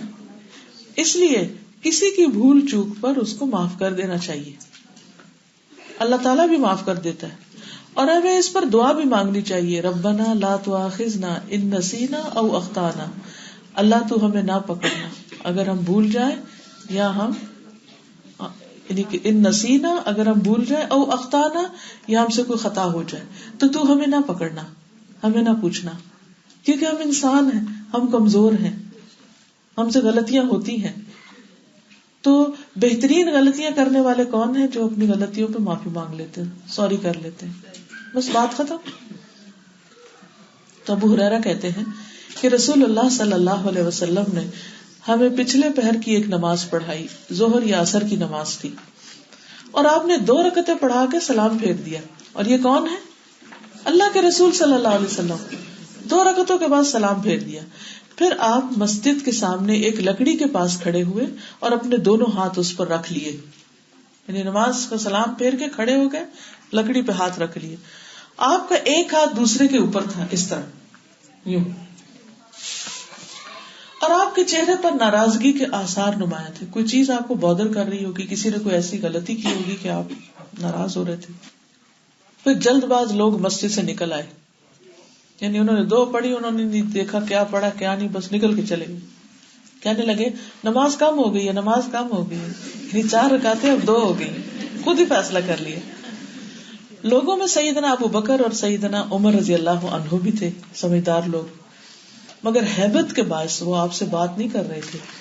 دیکھیے کتنے قریب تھے, دوست تھے آپ کے, لیکن پھر بھی آپ کا ادب کرتے تھے. تو ایک آدمی کھڑا ہوا, رسول اللہ صلی اللہ علیہ وسلم اسے ذوالیدین, 2 ہاتھوں والا کہتے تھے. وہ کہنے لگا, اے اللہ کے رسول صلی اللہ علیہ وسلم, کیا آپ بھول گئے ہیں یا نماز کم کر دی گئی؟ آپ نے فرمایا ہوں میں بھولا ہوں نہ نماز کم کی گئی, یعنی تو نہ بھولا ہوں نہ نماز کم ہوئی ہے. کہنے لگا بلکہ آپ بھول گئے. اے اللہ کے رسول صلی اللہ علیہ وسلم. تب رسول اللہ صلی اللہ علیہ وسلم لوگوں کی طرف متوجہ ہوئے اور پوچھا, کیا ذوالیدین ٹھیک کہہ رہا ہے؟ تو انہوں نے اشارہ کیا کہ ہاں. تب رسول اللہ صلی اللہ علیہ وسلم اپنی جگہ تشریف لائے اور بقیہ 2 رکعتیں نماز پڑھائیں.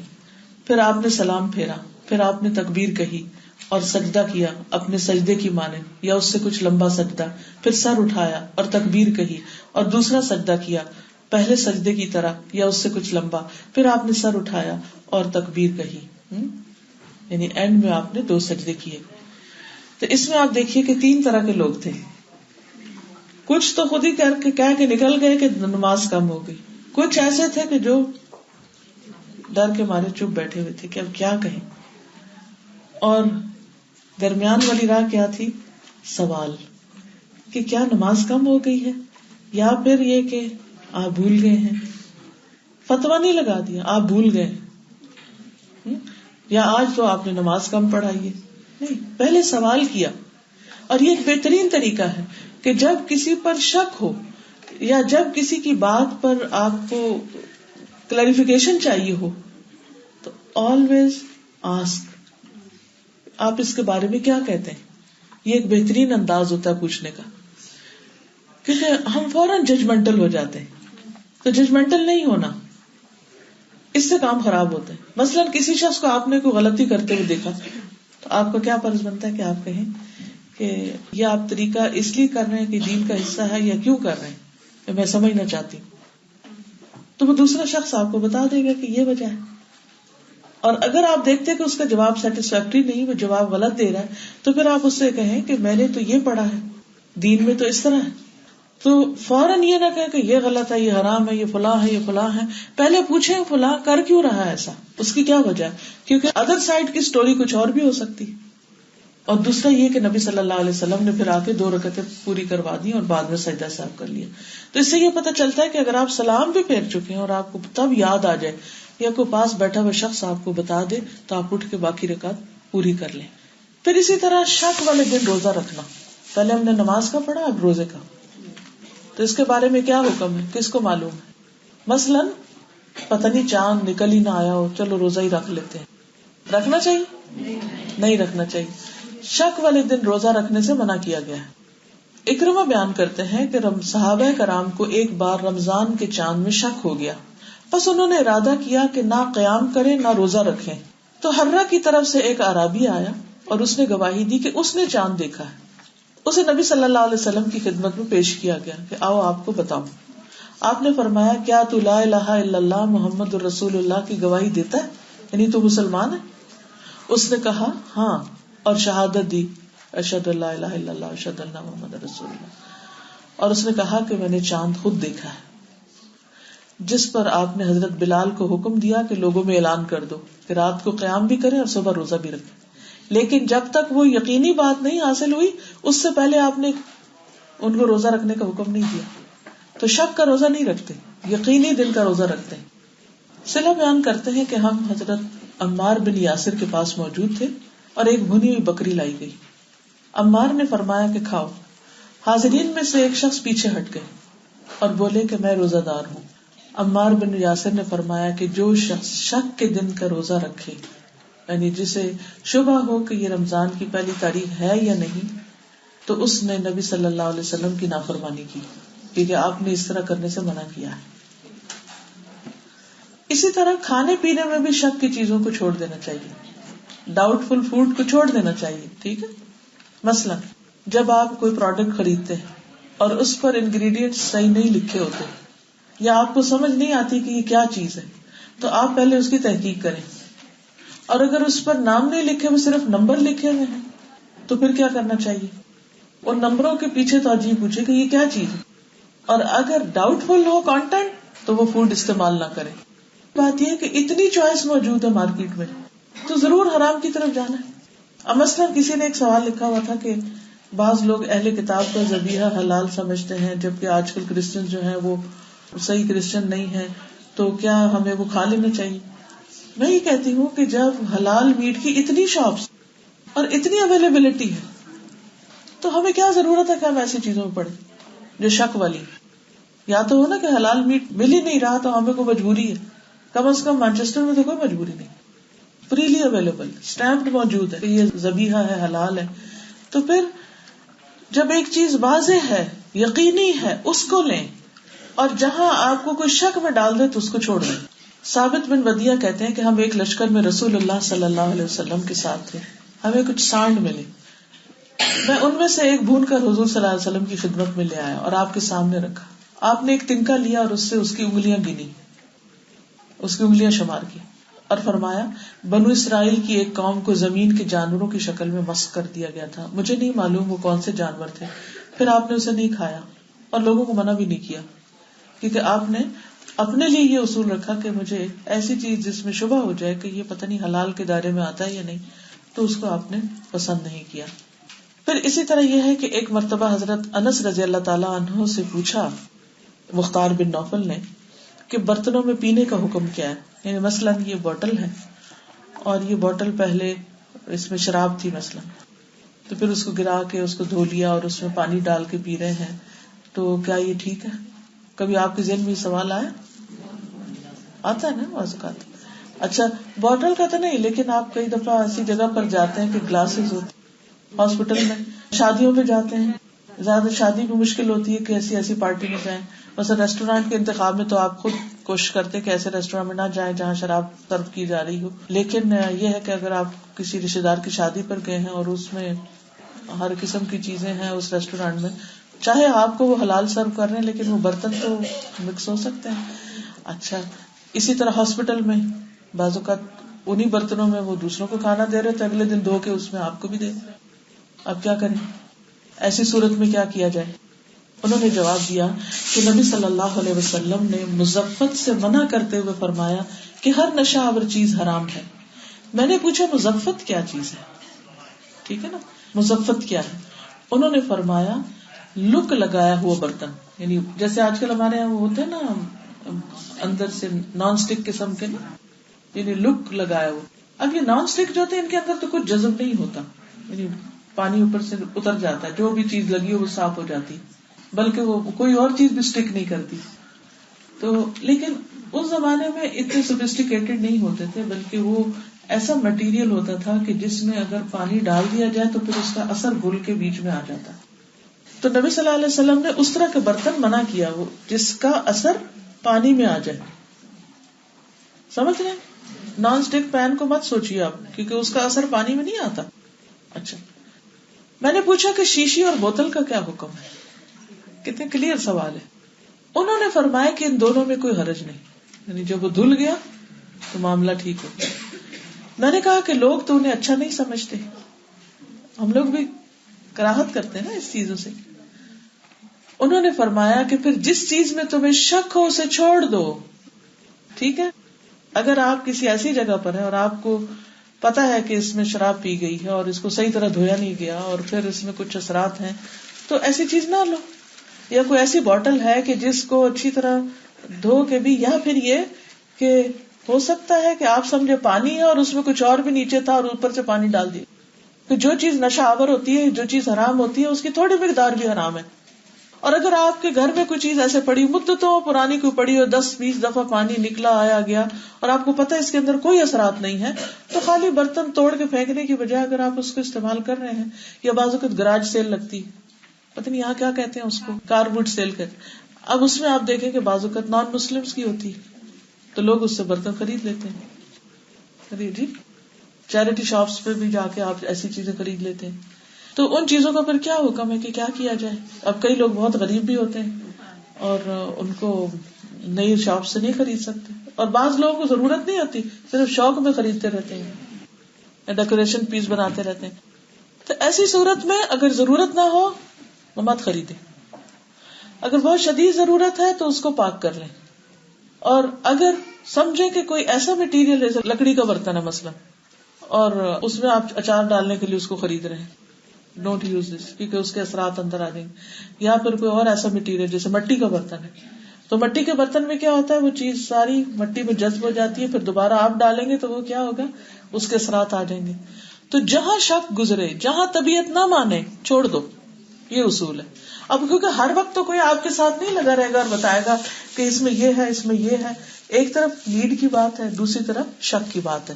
تو پھر اس میں یہ ہوا کہ انہوں نے فرمایا کہ جس چیز میں تمہیں شک ہو اسے چھوڑ کے وہ اختیار کر لو جس میں کوئی شک نہ ہو, کیونکہ ہر نشہ آور چیز حرام ہے.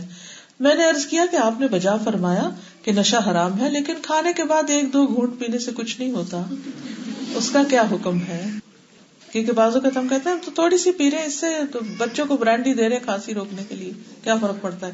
نو نو، وہ حرام ہے تو حرام ہے. جو چیز زیادہ کوانٹٹی میں نشہ آور ہے اس کی چھوٹی کوانٹٹی بھی نہیں دینی چاہیے. فرمایا کہ شراب انگور سے بھی بنتی ہے، کھجور سے بھی، شہد سے بھی، گندم سے بھی، جو اور مکی سے بھی. تو اس سے بنتی ہے، تو اس لیے چاہے کسی بھی چیز سے بنی ہو اس کو یوز نہ کرو. یعنی ہر وہ چیز جس کو رکھ کے، بعض اوقات ایسا ہوتا ہے نا کہ انگور رکھ دیتے ہیں اور اس پانی میں ڈال دیتے ہیں اور اس کے جوس بنا کے پیتے ہیں. نبیز بھی جیسے رات کو اوور نائٹ کھجور بھگو کے صبح اس کو شیک کر کے اس کا ڈرنک بنا کے پیتے ہیں. تو اگر اس کے اندر وہ بلبلے سے آگے کھٹاس آ گئی ہے یا نشے کی کیفیت آ گئی ہے، یعنی ایک دن رکھی تو بھول گئے اور اگلے دن بھی پڑی رہی اور پھر ہم کہ ہائے کیا پھینکنی. کچھ چیزیں کھانے سے نیند زیادہ آتی ہے، اس میں کوئی حرج نہیں، لیکن اگر کوئی چیز کھا کر آپ کچھ اور بن جاتے ہیں تو پھر ٹھیک. اب یہ ہے کہ جو الکوہل ہے نا اس کی قسمیں ہیں. کچھ ایسی قسمیں ہیں جو نشہ آور نہیں ہوتی لیکن دوائی میں استعمال ہوتی. تو اگر اس دوائی سے نیند آنے کی حد تک تو کوئی بات نہیں، لیکن اگر اس کے اندر وہ اصل شراب ہے جو حرام ہے تو اس کی چھوٹی مقدار بھی حرام ہے، تو آپ مزید تحقیق کر لیں، اس کا آلٹرنیٹ دیکھ لیں تو انشاءاللہ مل جائے گا. کسی نے سوال لکھا ہوتا کریم اور لوشن کا. دیکھیے جو کریم اور لوشن ہوتی ہے وہ کھاتے تو نہیں نا، ایسی چیزوں کو کھانا منع ہے. جب وہ جسم پہ لگا لیتے ہیں تو وہ اڑ جاتی ہے، اس میں سے اثر اس کا نکل جاتا ہے. تو وہ لگانے کی حد تک لگانے میں یا ایکسٹرنل یوز جو ہے کسی چیز کا وہ فرق ہے اور اس کا کھانا فرق ہے. ٹھیک ہے. بعض اوقات ہم کچھ چیزوں کے اوپر سے پینٹ ہٹانے کے لیے بھی یوز کرتے ہیں، جیسے سپریٹ وغیرہ ہوتا ہے، یا اس کو وہ کرتے ہیں نا ڈیسینسٹائز کرتے ہیں بعض چیزوں کو بیکٹیریل یعنی بیکٹیریا ختم کرنے کے لیے ڈس انفیکٹنٹ کے طور پر یوز کرتے ہیں. تو جو ایکسٹرنل یوز ہے اس میں حرج نہیں ہے. اوکے. چلیے، اصل جو ممانعت ہے وہ کھانے پینے کی ہے. ایک حدیث ہے ابن عباس سے روایت ہے، رسول اللہ صلی اللہ علیہ وسلم کے لیے رات کے شروع میں نبیذ پانی میں بھگو دی جاتی، یعنی رات کو کھجور پانی میں بھگو دی جاتی. چنانچہ آپ اس کو اس دن صبح اور رات کو پی لیتے، یعنی رات کو بھیگی 24 آور تک آپ اس کو پی لیتے تھے، پھر اگلے دن، پھر تیسری رات کو، پھر دن میں عصر تک. اگر کچھ بچ جاتی تو خادم کو پلا دیتے یا پھر بہا دیتے. ان 3 دن سے زیادہ اس کو نہیں بھگوتے تھے کیونکہ اس کے بعد اس میں اثرات آنے لگ گئے. اچھا، اسی طرح جیسے نکاح میں اگر کسی کو شک ہو کہ جو نکاح ہوا ہے اس میں جو گواہ بنے ہیں وہ عادل تھے یا نہیں. گواہ جو ہے نا ان کی کرائیٹیریا ہے، ہر کوئی گواہ نہیں بن سکتا. تو اگر انسان کو یہ شک ہو کہ وہ گواہ کوئی ٹھیک نہیں تھے تو پتہ نہیں نکاح ہوا کہ نہیں، تو اس معاملے میں انسان کو شک دور کر دینا چاہیے. اب دوبارہ نہیں نکاح ہوگا کیونکہ نکاح ہو چکا، اور اس وقت اگر پتہ نہیں تھا تو جس بات کا پتہ نہیں پتا، بھول چوک تو معاف ہے نا. تو اب اس شک کو انسان دل سے نکال دے، کیونکہ جب معاہدہ ہو رہا ہوتا ہے، کوئی کانٹریکٹ ہو رہا ہوتا ہے، تو اس میں اس وقت جو ٹرمز اینڈ کنڈیشن بظاہر پوری ہو رہی ہیں اگر وہ ہیں تو بات ٹھیک ہو گئی. بعد میں اگر کو پتا چلتا ہے کہ فراڈ ہو گیا یا کچھ اور ہو گیا تو اس سے اس پہ اثر نہیں پڑے گا. اب اس پہ نہیں جانا چاہیے. اسی طرح دودھ پلانے کے معاملے میں اگر شک ہو تو کیا کرے. یہ ہوتا ہے نا کہ نکاح کے وقت کہتے ہیں کہ یہ تو اس کا دو شریک بھائی تھا یا دو شریک بہن تھی، تو رشتہ نہیں ہوتا. بعض اوقات ایک ہی اوپر تلے بہنیں ہوتی ہیں نا تو ان کے بچے بھی ساتھ ساتھ پیدا ہو رہے ہوتے ہیں. اب یہ کہ بہن آپ کو بچہ دے کے خود بازار چلی گئی اور وہ بچہ اتنا رو رہا ہے، ہلکان ہو رہا ہے، تو آپ کہتے چلو میں اس کو دودھ پلا دیتی. اب 1 دفعہ ہوا، 2 دفعہ ہوا، 3 دفعہ، چوتھی دفعہ، 5 دفعہ. تو 5 دفعہ اگر ایسا ہو جائے تو وہ آپس میں کیا ہو جاتے ہیں، دو شریک بھائی کو بہن ہو جاتے ہیں. اب ان کا نکاح نہیں ہو سکتا. ٹھیک ہے.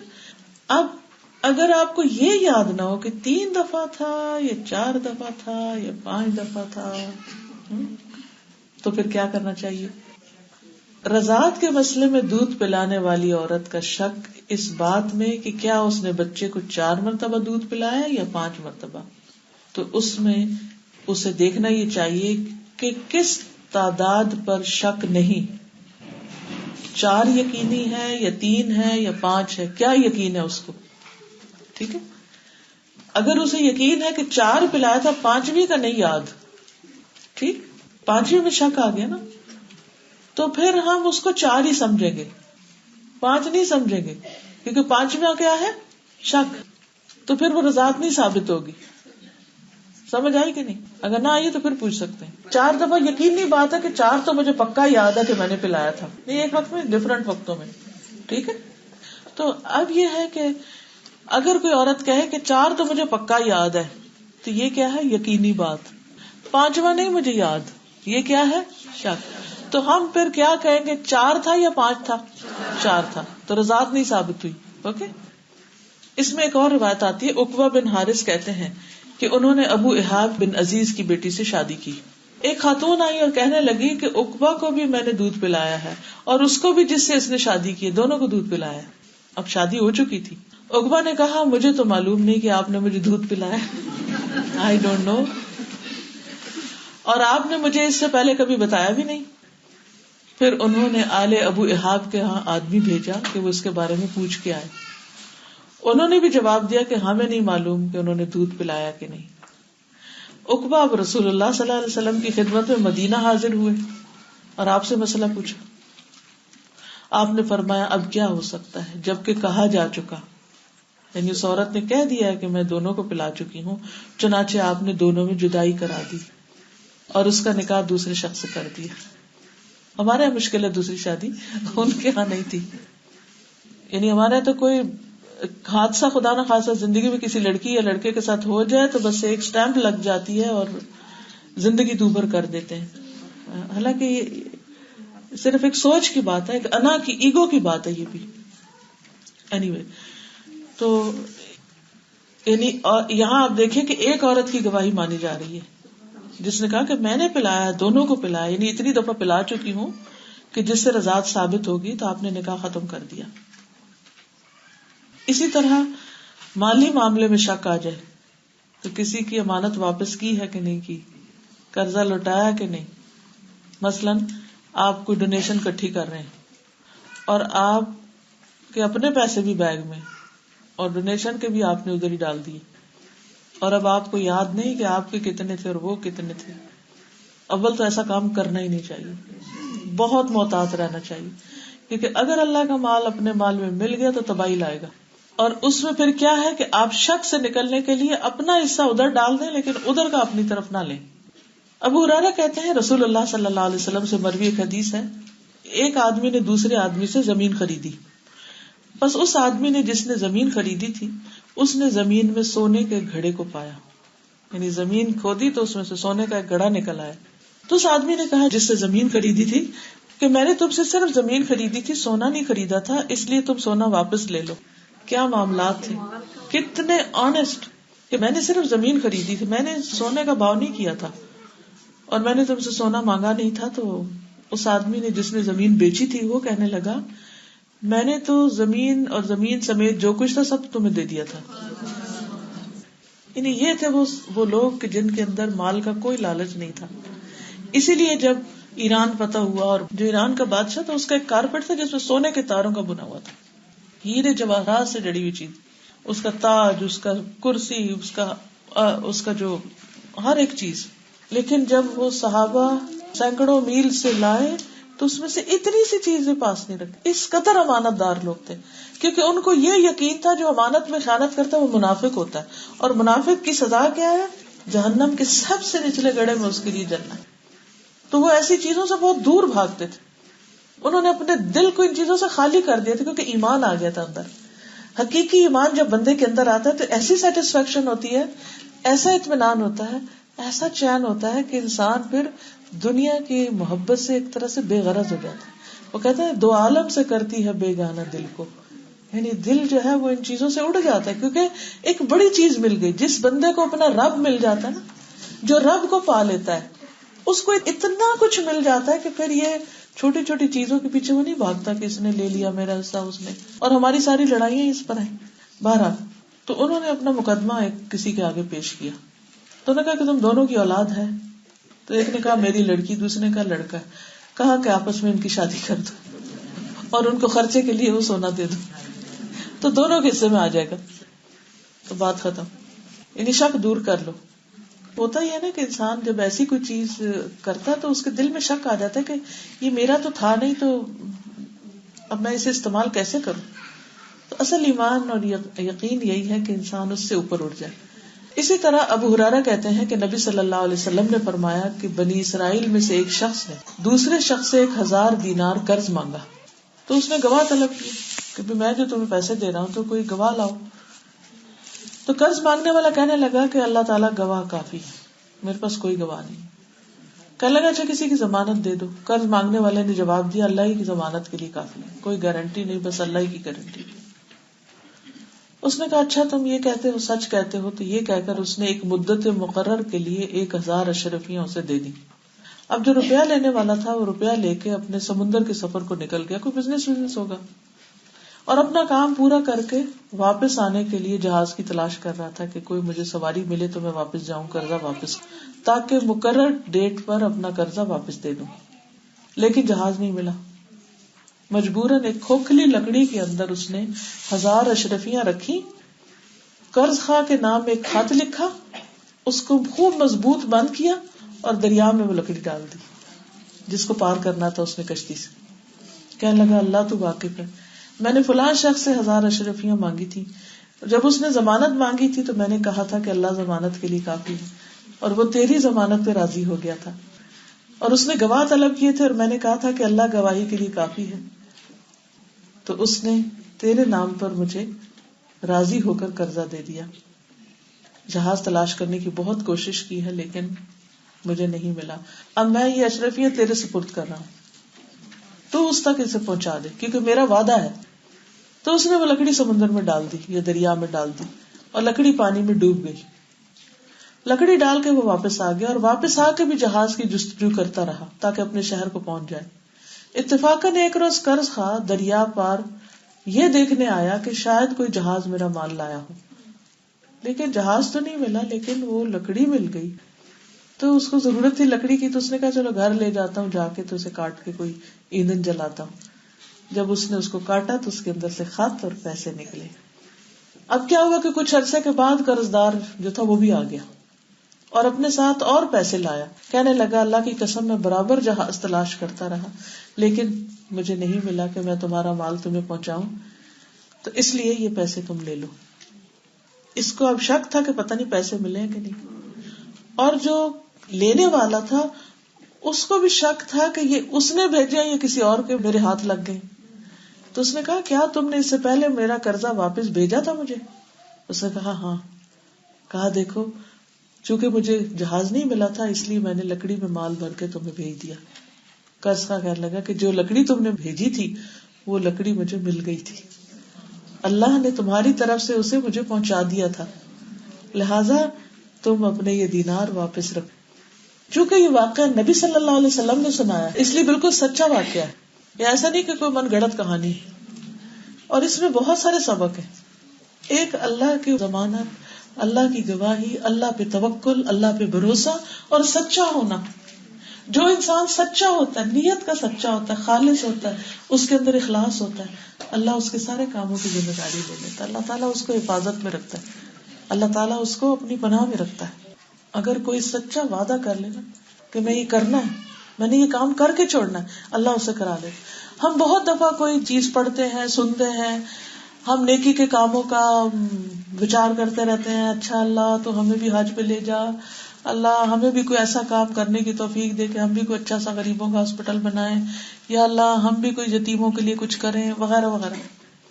لیکن کیا ہوتا ہے وہ بس وائن ہی کر رہے ہوتے ہیں، کسی کو دیکھا یا کسی سے کوئی تعریف چاہنے کے لیے، یا ایسے ہی بس بات کرنی ہے نا کوئی بھی کر دو، لیکن اندر سے دل نیت کوئی نہیں ہوتی. کبھی زندگی میں کام ہوتا ہی نہیں، کیونکہ کہنے والے جب کہہ رہے ہیں تو سچا ہی نہیں کہا. لیکن اگر آپ سچے دل سے رو کے اللہ سے دعا کریں اور کہیں یا اللہ میں یہ کرنا چاہتے ہیں تو مجھ سے کروا لے، اور آپ یقین کریں کہ اللہ تعالیٰ آپ سے کروا لے گا، چاہے آپ کے پاس وسائل نہ بھی ہوں، وہ سبب پیدا کر دے گا. کیونکہ سارے خزانوں کا مالک تو وہ خود ہے نا، وہ تو ہمیں آزما رہا ہے کہ ہمارا دل، ہماری نیت کتنی صاف ہے، ہم کتنے سچے اور کتنے کھوٹے. اور بعض اوقات ہم کیوں نہیں نیت کرتے؟ کیونکہ ہم کہتے ہیں وہ چونکہ لگتا نہیں کہ یہ ہو تو کیا کہنا. کیونکہ ہم صرف دعا بھی اس چیز کی مانگتے ہیں جو ہمیں لگتا ہے کہ یہ ہو جائے گی، اور جو لگتا ہے یہ نہیں ہونے کا وہ مانگتے بھی نہیں ہیں. جبکہ اللہ سبحانہ و تعالیٰ پر اتنا پکا یقین ہونا چاہیے کہ وہ اس کے لیے کیا مشکل ہے. بعض لمحات ایسے ہوتے ہیں کہ ہم بہت ایکسائٹیڈ ہوتے ہیں یا بہت ہمارے اندر ایک تڑپ اٹھتی ہے، ان لمحوں کو ضائع نہ کیا کریں. جب کوئی بڑا شدید غم کا دورہ پڑے نا تو وہ رو رو کے نہیں اپنا وقت ضائع، اس وقت اللہ سے باتیں شروع کر دیں. کہیں خوف آ گیا، اللہ سے باتیں شروع کر دیں. کوئی چیز بہت اچھی لگی، کوئی خوبصورت نظارہ آپ نے دیکھا، یعنی ایک ایکسائٹمنٹ کا ٹائم ہوتا ہے نا جس میں آپ کا اصل سامنے آ جاتا ہے، سارے حجاب ہٹ جاتے ہیں تو آپ اصل ہوتے ہیں. اس وقت اللہ سے دعا کیا کریں. مثلا حضرت زکریا علیہ السلام کب سے دعا کر رہے تھے، لیکن جب انہوں نے حضرت مریم کے پاس پھل دیکھے انہوں نے کہا ہے دیکھیں نا، ہم حیران ہوتے ہیں نا بعض اوقات، اچھا یہ بھی ہو سکتا ہے تو وائی ناٹ، میرے لیے کیوں نہیں ہو سکتا، یہ کر سکتا ہے میں کیوں نہیں کر سکتا. پھر آپ دعا مانگے، وہ جو دعا ہوگی نا وہ سچی ہوگی، وہ قبول ہو جائے گی انشاءاللہ. جتنی سچی اور خالص اور کھری اور اصلی والی دعا ہوگی نا، جو واقعی اللہ سے آپ کی بات ہوگی، اللہ اس کو آپ کے لیے ایسی جگہ سے آپ کو عطا کرے گا کہ آپ سوچ بھی نہیں سکتے. کیونکہ ہم اپنے ہاتھوں کو دیکھتے ہیں جو جس میں کچھ نہیں ہے، خالی ہے، ہر وقت خالی ہوتے ہیں نا. تو اللہ سبحانہ وتعالیٰ کے تو دونوں ہاتھ بھرے ہوئے ہیں، اور جتنا بھی خرچ کرے وہ کام نہیں ہوتے. بس ہمیں ضرورت ہے کہ ہم اپنے آپ کو ٹھیک کر لیں. ساری مشکل اپنے اندر ہے اور ڈھونڈتے باہر رہتے ہیں، بلیم دوسروں کو کرتے رہتے ہیں. بہرحال تو موضوع تو بہت وسیع ہے اس میں، لیکن چند ایک چیزیں آپ کے سامنے اس لیے رکھی ہیں تاکہ شک کی کیفیت سے نکل کر یقین کی طرف آپ آ جائیں.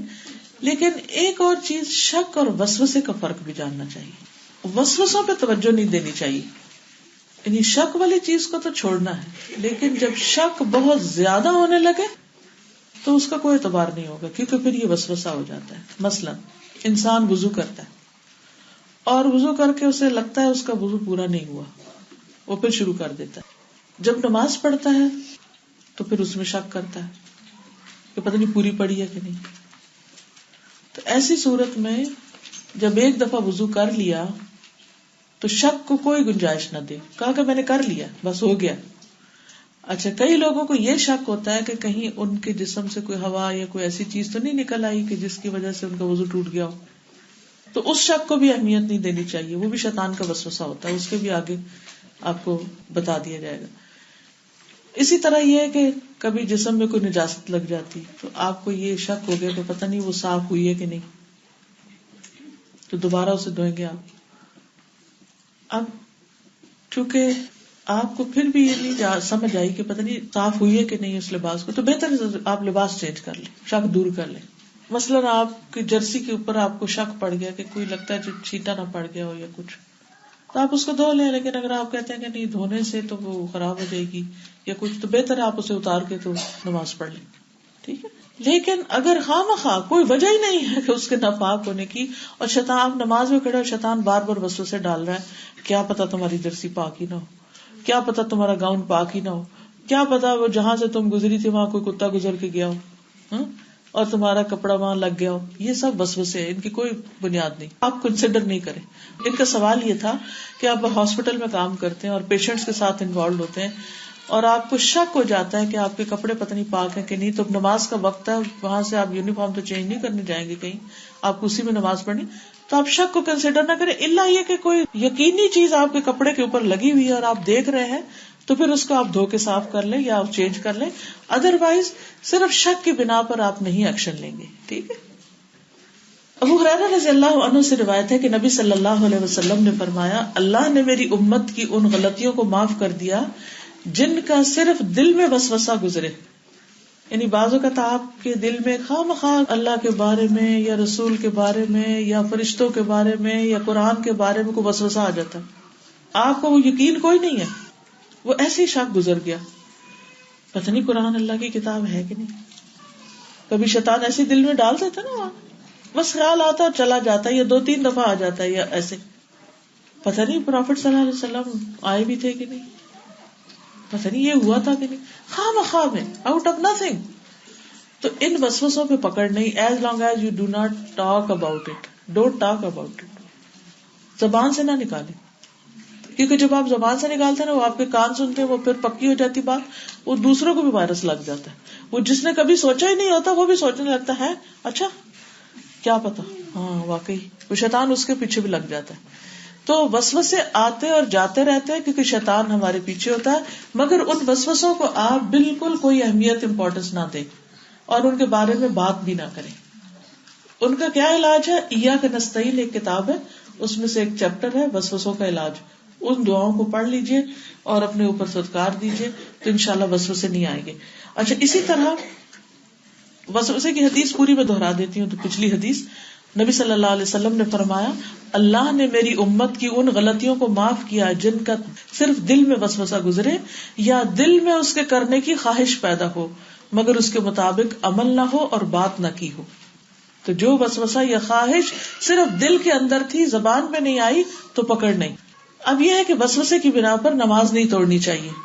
عباد بن تمیم اپنے چچا عبداللہ بن زید سے روایت کرتے ہیں کہ رسول اللہ صلی اللہ علیہ وسلم سے شکایت کی گئی کہ ایک شخص دوران نماز میں پیٹ میں کچھ حرکت محسوس کرتا ہے, یعنی گڑگڑ سی ہوئی ہے, اور اسے خیال آتا ہے کہ کیا پتا اس ہوا نکل گئی ہو.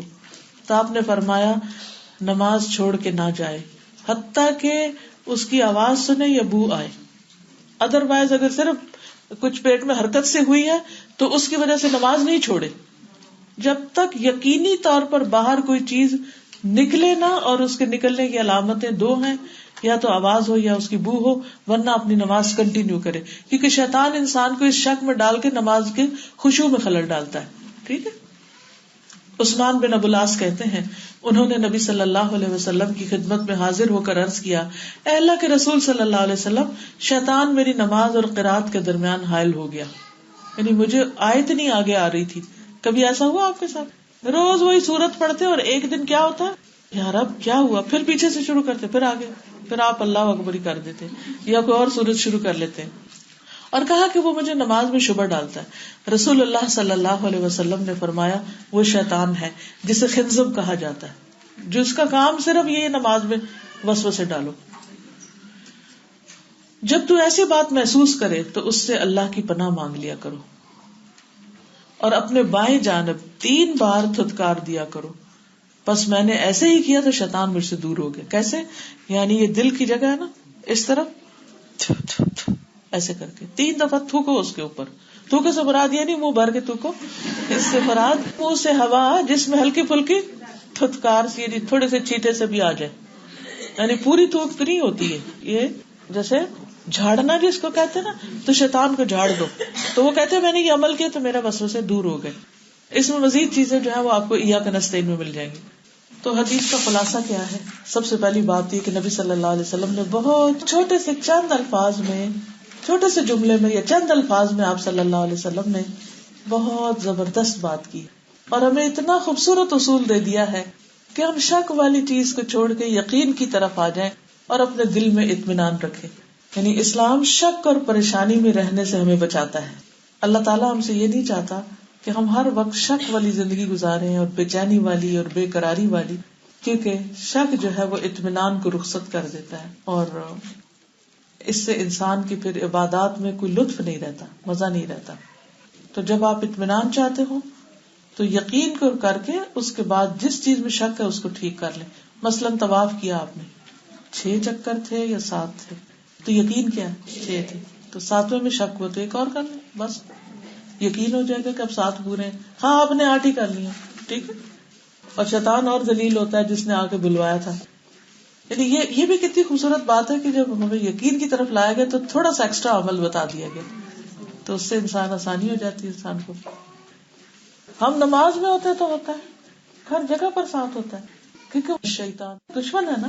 حتیٰ کہ موت کے وقت بھی پاس سر پہ آ کے بیٹھ جاتا ہے اور بندے سے کہتا ہے کفر کرو کفر کرو, تو پھر کلمہ اسی کو نصیب ہوتا ہے جو واقعی جس کے اندر ایمان ہوتا ہے اور اللہ چاہے تو. اس لیے اللہ سبحانہ وتعالیٰ نے ہمیں ایسے ہی نہیں کہا کہ ان الشیطان لکم عدو فاتخذوہ عدوا, لوگوں شیطان تمہارا دشمن ہے اسے دشمن سمجھو.